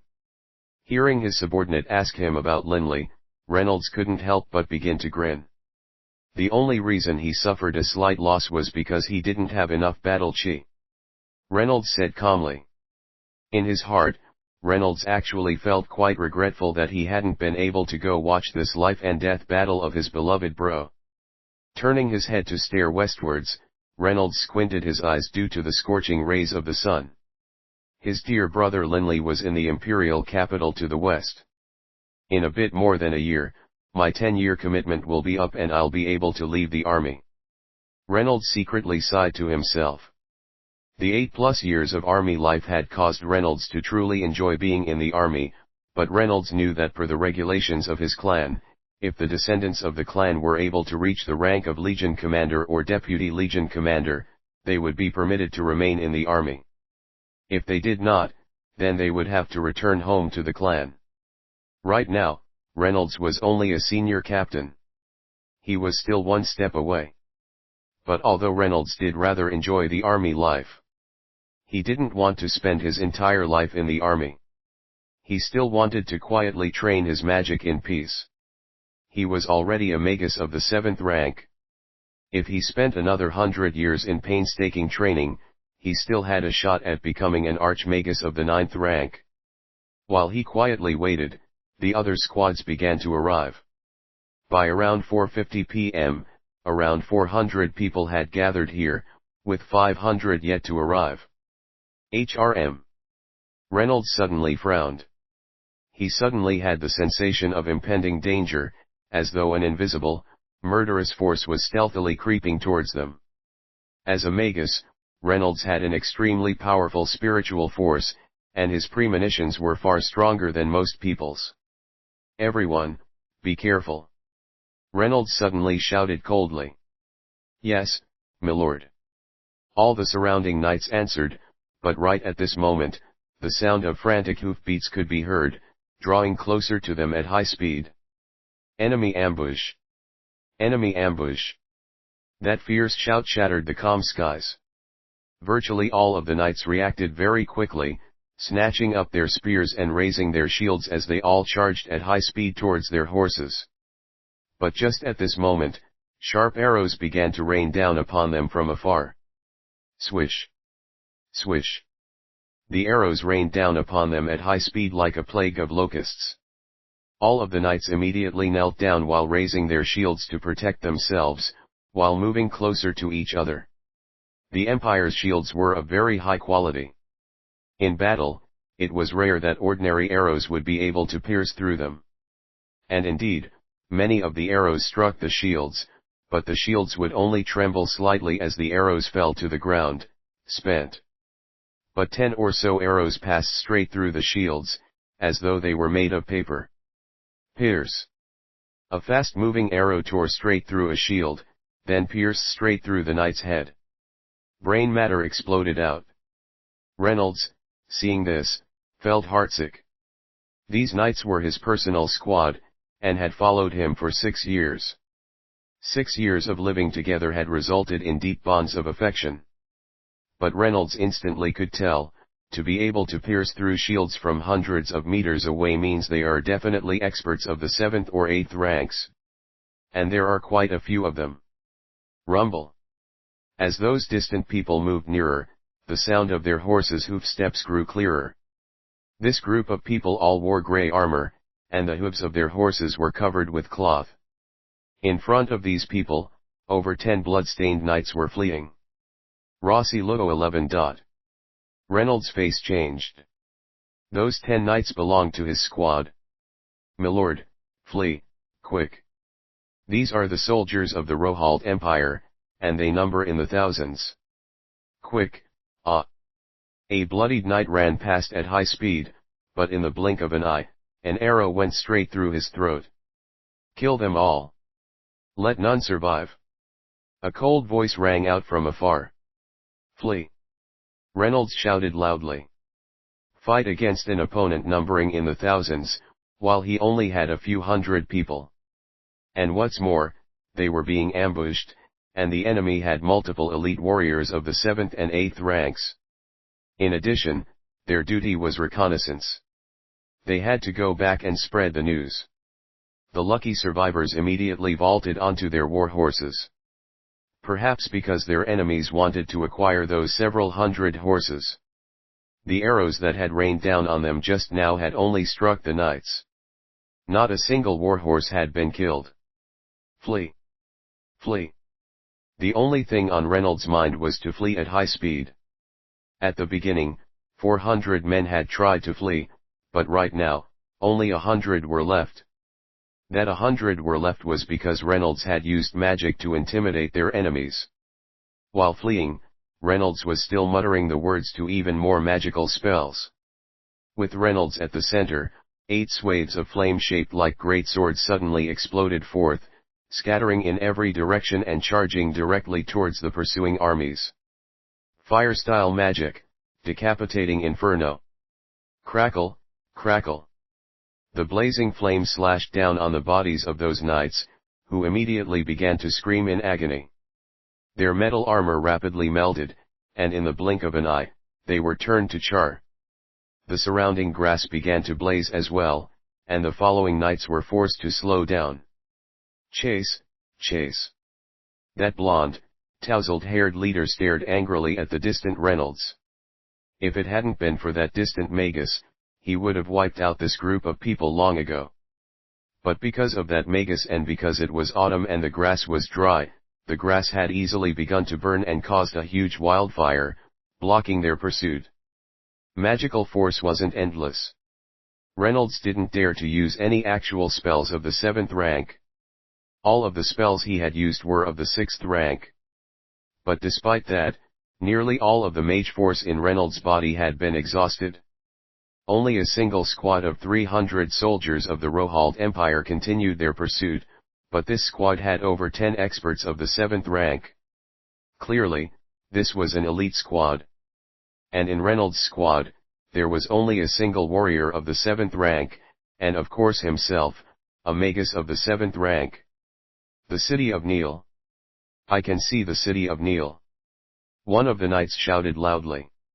Neil City. Reynolds saw the distant, hazy outlines of the city.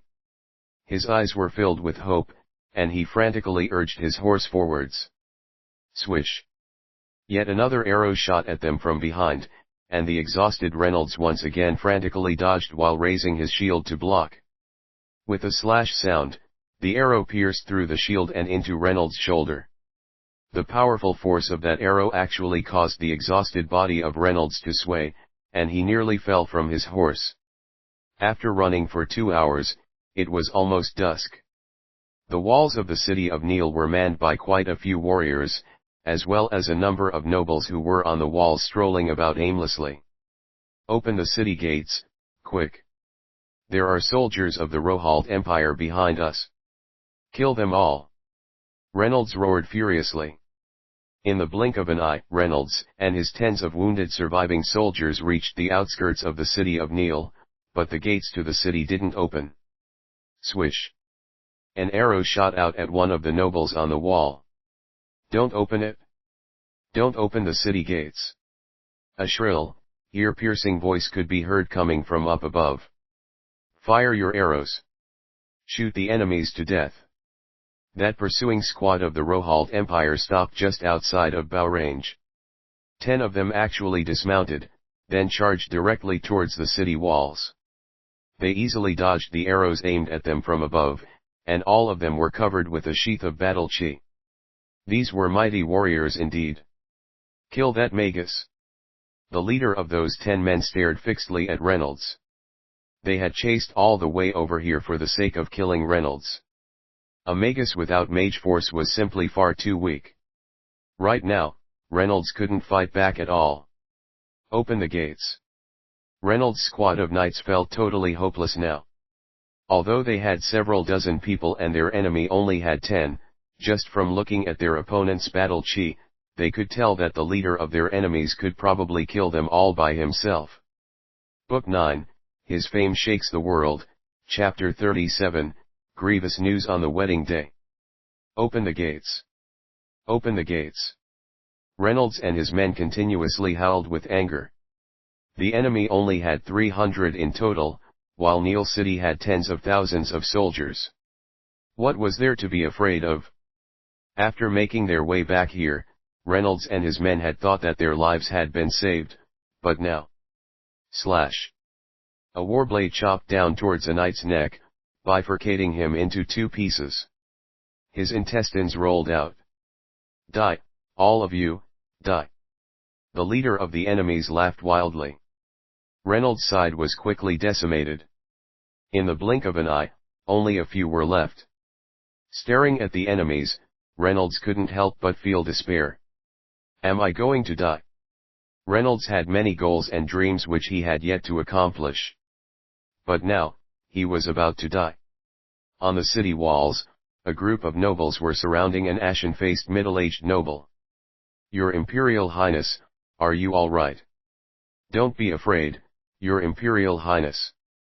The enemies won't be able to break in. After continuous reassurances, the middle-aged noble slowly calmed down. This man was the administrator of the Southeast Administrative Province, the younger brother of the Emperor, Prince Julin. Prince Julin wasn't born with any spine or ability, but he was the younger brother of Emperor Johann, and Emperor Johann doted on this younger brother. Thus, Prince Julin was living quite a comfortable life. He knew that it had been over a decade since the O'Brien Empire and the Rohald Empire had engaged in any large-scale battles. Thus, he had been happy to come here to take a look at the borders.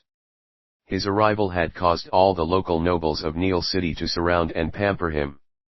But who would have thought that just as he was bragging about the military might of the empire up on the wall, an arrow had shot towards him.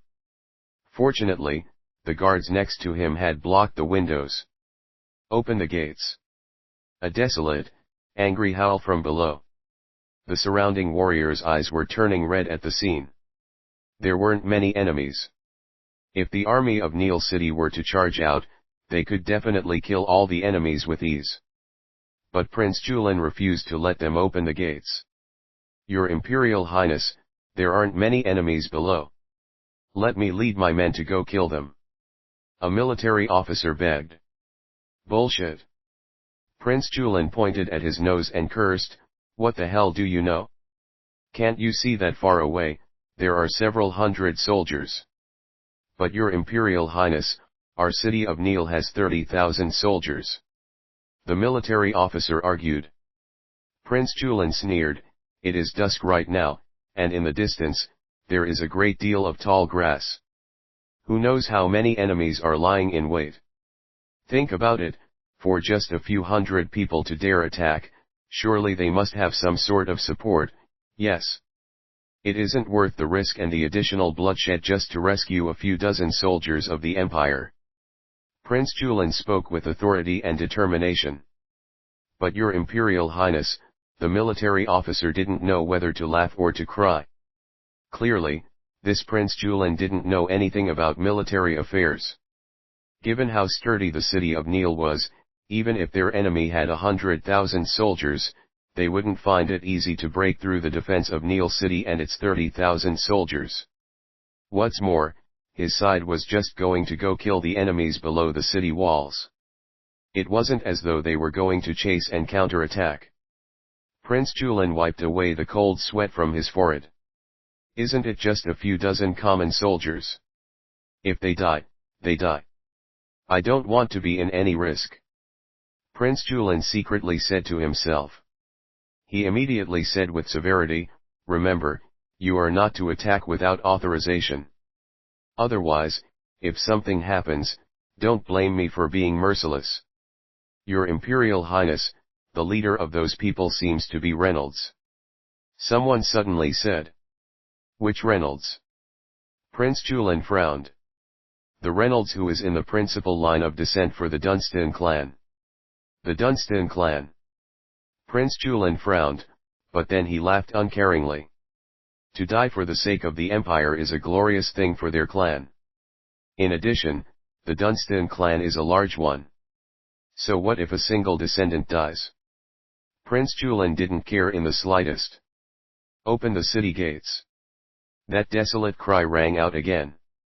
And then, there were no more cries to be heard from outside the city. Reynolds' body slumped down, falling against the city walls. An arrow was in his shoulder, and a terrifying wound could be seen in his chest. Fresh blood flowed everywhere. Reynolds had already lost consciousness. Senior Captain. Reynolds' armor revealed his status.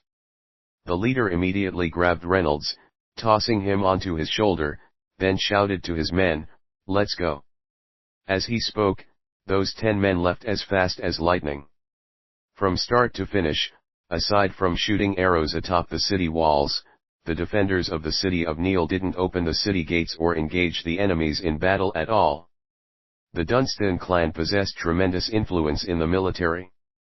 Soon, the news of how Reynolds' entire unit had been wiped out, while Prince Julin had given the ridiculous order that his men were not to leave the city and engage in battle, reached its way to the Dunstan clan. Not long after Prince Julin returned to his residence, his subordinates told him something shocking. "Your Imperial Highness, that Lord Reynolds who died in battle was an extremely close friend of Master Linley. The two studied together at the Ernst Institute, and their affection for each other rivals that of real brothers." A bearded middle-aged man said respectfully to Prince Julin. "What? Master Linley? The two are as close as real brothers." Prince Julin instantly jumped to his feet. Those bastards. Why didn't they tell me up on the wall?" Prince Julin said frantically.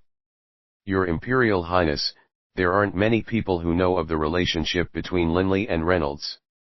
Even in the imperial capital, only a few nobles know.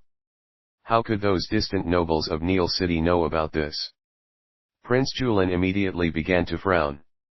He wasn't afraid of offending the Dunstan clan. No matter how powerful the Dunstan clan was, they relied on being in the good graces of the emperor. It was just one clan member, after all. All he had to do was to say something to the Dunstan clan, and this matter would definitely be at an end. But offending Linley was something else entirely. Immediately reach out to the Dunstan clan. Also, prevent any news from coming out of the city of Neil. Don't let the information get to the imperial capital, especially to Linley. Just say that Reynolds' death was in battle and in service to the empire." Prince Julin was truly beginning to panic. Yulan calendar, year 10,009. September 15th. This was the day when Wharton and Nina were going to get married. Wharton was the younger brother of the world-famous Master Linley, while Nina was an imperial princess. Their grand wedding was naturally an incomparably important affair. Within the palace, beautiful music wafted throughout the halls like flowing water. All the nobles were toasting each other while chatting and laughing. "Emperor Johann, excuse me," Linley said with a calm laugh as he nursed his cup of wine.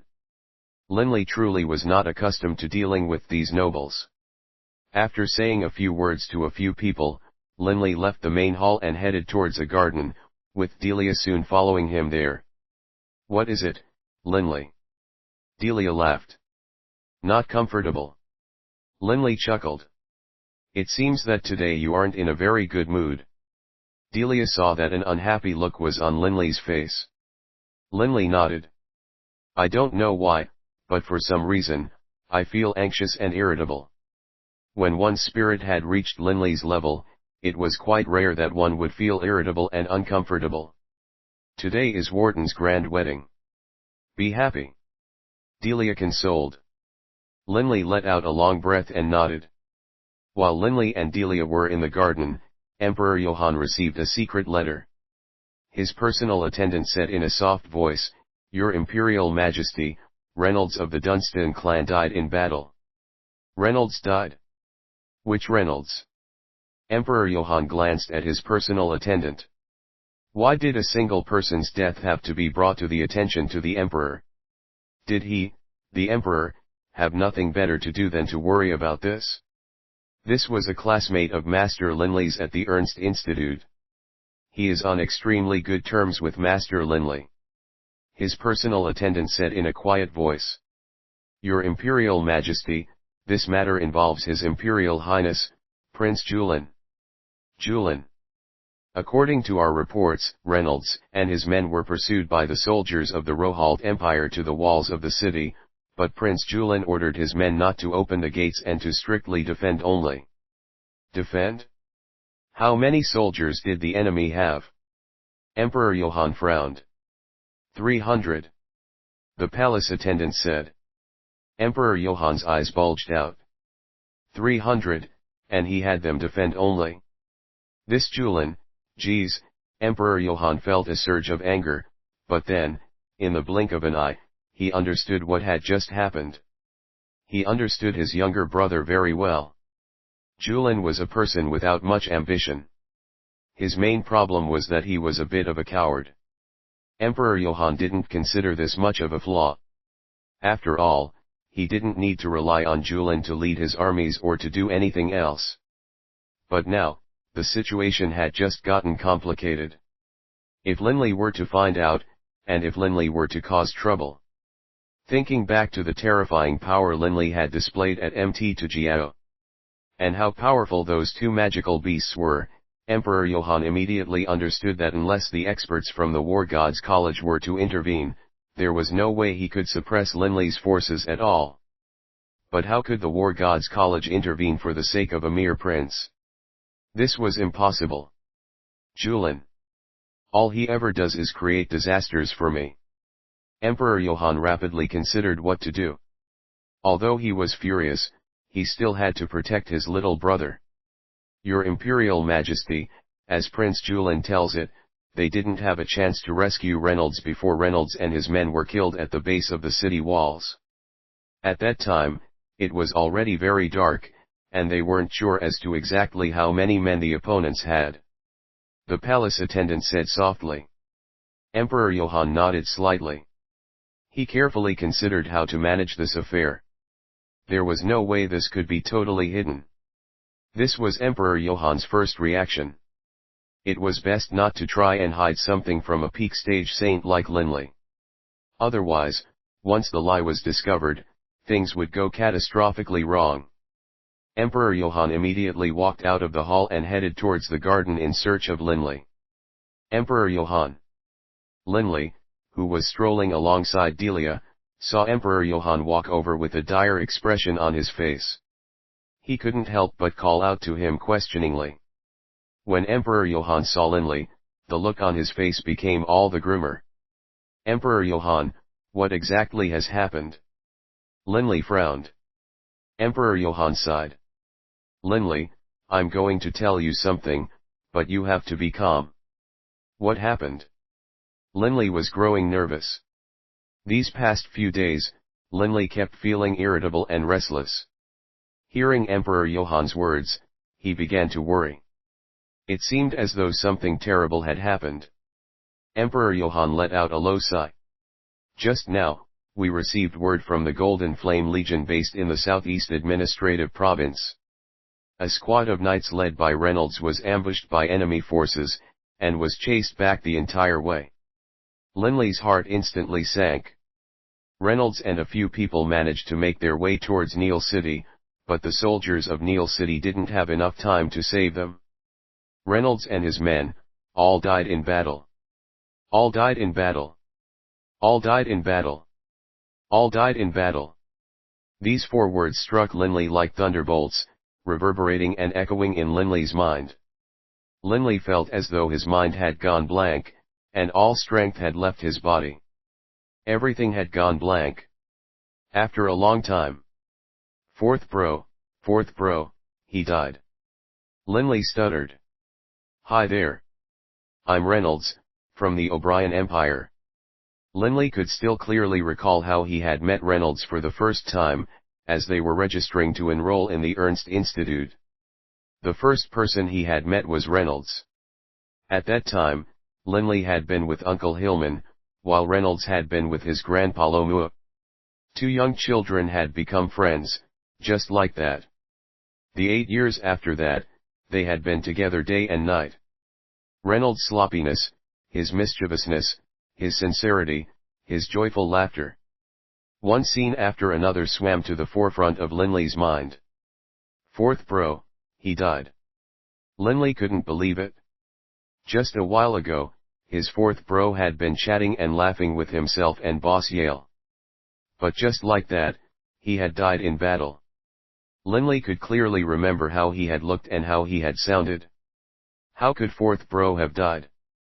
Master Linley, I hope you can restrain your grief. Emperor Johann, seeing the look on Linley's face, began to grow nervous. He was afraid that Linley would go crazy. Linley turned to stare at Emperor Johann, his gaze stabbing at Emperor Johann like sharp daggers. In a low voice, he said, Emperor Johann, tell me, what exactly happened? I hope you won't lie to me.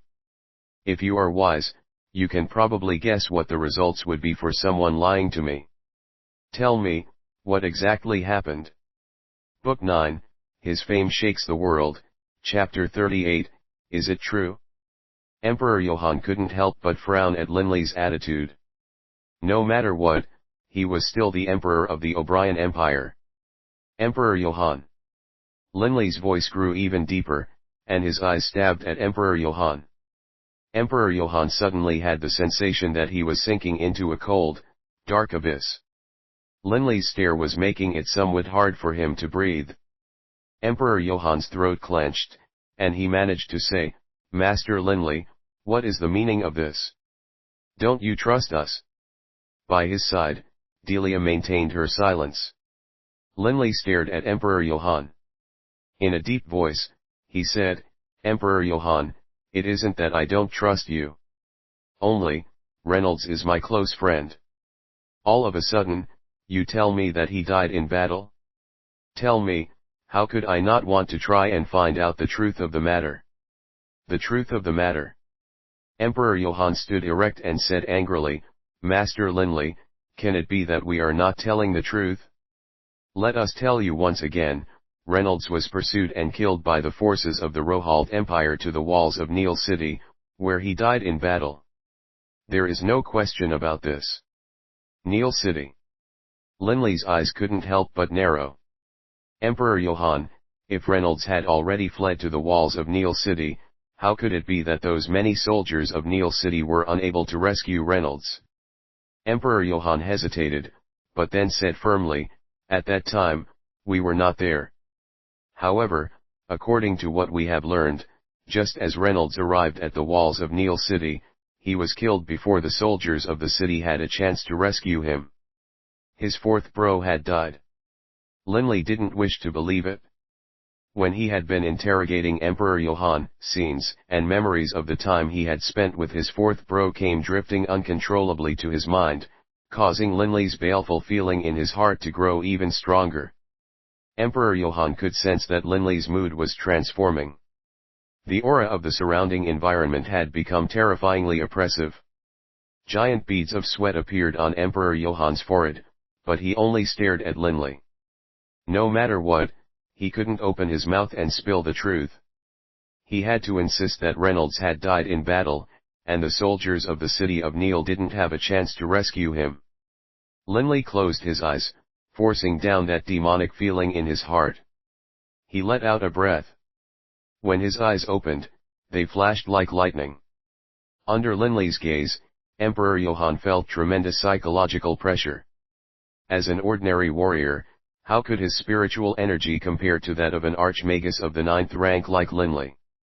Emperor Johann, you must understand, perhaps what you are telling me is true. But are you able to guarantee that the person who brought you this information also told the truth? Linley's voice was very low. Emperor Johann nodded without any hesitation, saying firmly, Linley, you must believe us.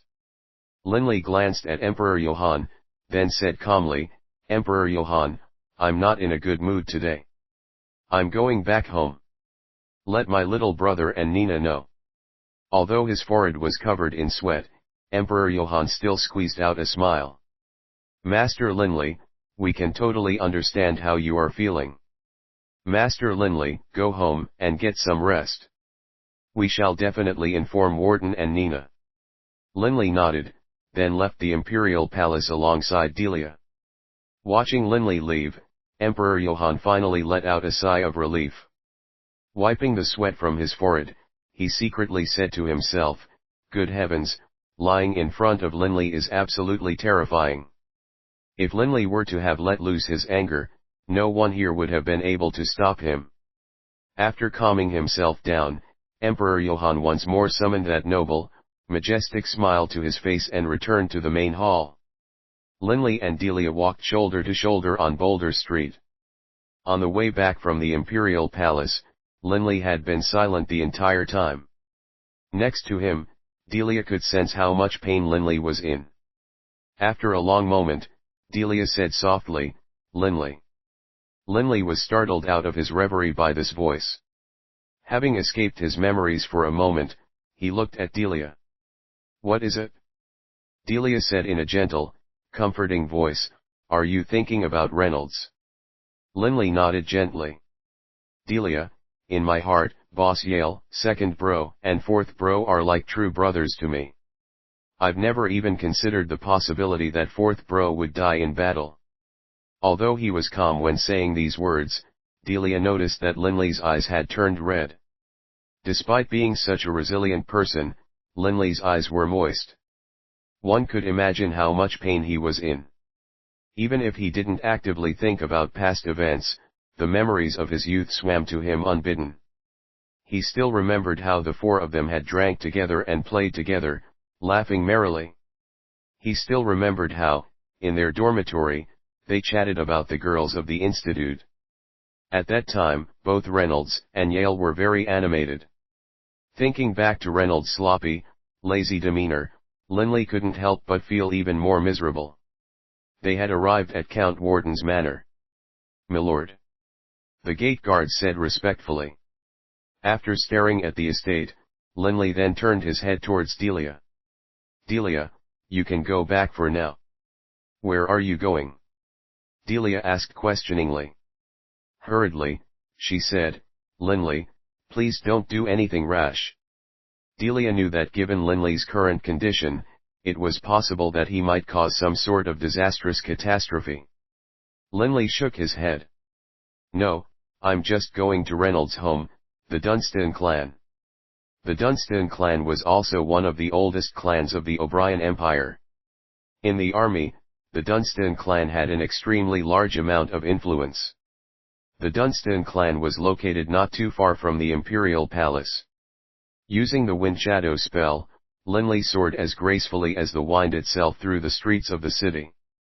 Before most people even had a chance to notice Linley, he would have already moved 100 meters past them. "Man, I told you to be careful and to not piss off the madam." Geez, two guards of the Dunstan clan were talking to each other. One of them was laughing at another one. The other guard nursed his face, which had a bright red handprint on it. "I didn't do anything to irritate her. Only, when the madam arrived, I didn't move back far enough, so the madam yelled at me and gave me a slap. Damn, man. So not fair. Don't complain about fair or unfair. Young Master Reynolds just died in battle. Whoever angers the madam right now is asking for death." The two guards casually chatted, but suddenly, with a gust of wind, a human figure appeared in front of the gates to the Dunstan clan's manor. The two guards were startled. "Might I ask who you are, milord?" One of the guards said. "Go make a report and state that Linley wishes to meet with the leader of the Dunstan clan." Linley's voice was calm, but it had a certain penetrative, soul-shaking power. "Master Linley." The two guards exchanged glances, amazement in their eyes. What sort of a person was Linley? He was one of the most powerful experts in the entire Yulan continent, on the same level as the Holy Emperor or Hatesun. The two guards immediately bowed deeply. "Master Linley, please wait a moment. I will immediately go make the report. One of the guards immediately ran at high speed inside the manor. Linley quietly waited there outside the gate, standing as straight and as stiff as a spear. Shortly afterwards, 3 middle-aged men ran over at high speed. The leader of these 3 was the leader of the Dunstan clan, and Reynolds' father, Neon Dunstan. Neon Dunstan, upon learning that Linley had come, had immediately ran over to welcome him. They knew that today was the day of Wharton's grand wedding with Nina. But because of Reynolds' death, the Dunstan clan was extremely depressed, which was why the Dunstan clan had not attended Wharton and Nina's wedding banquet. "Is this Master Linley?" Neon Dunstan spied Linley from afar. Linley was an important figure of the world. Neon could sense at a single glance Linley's astonishing presence. This was a sort of spiritual pressure. When experts train to a certain level, their spirit and their soul would both transform. Saint-level experts, even if their clothes were tattered, would generally seem much more noble than most nobles. Linley turned his head and saw Neon and the other 2 arrive. When his electric gaze swept past the 3 men, all of them took a deep breath before warmly saying words of welcome. The clan leader, Neon, was the first to speak. "Master Linley, if there is anything you need, you could have sent someone for us. I would have come to speak with you. There was no need to trouble you to come in person, Master Linley." Linley didn't mince words, immediately heading into the Dunstan clan's estate. He passed by those 3 people and headed directly inside. Neon Dunstan and the others were puzzled, but they immediately followed him. Given Linley's current understanding of the wind, he only needed a thought to activate the Wind Scout spell, allowing him to see everything within several kilometers. As Linley walked into the main hall of the Dunstan clan, he saw that many people were already clustered there. All of them were men. "Respectful greetings to Master Linley." All of the men bowed respectfully to him. Linley forced out a smile, then said, "Everyone, no need to be so courteous. I imagine everyone here knows why I have come today."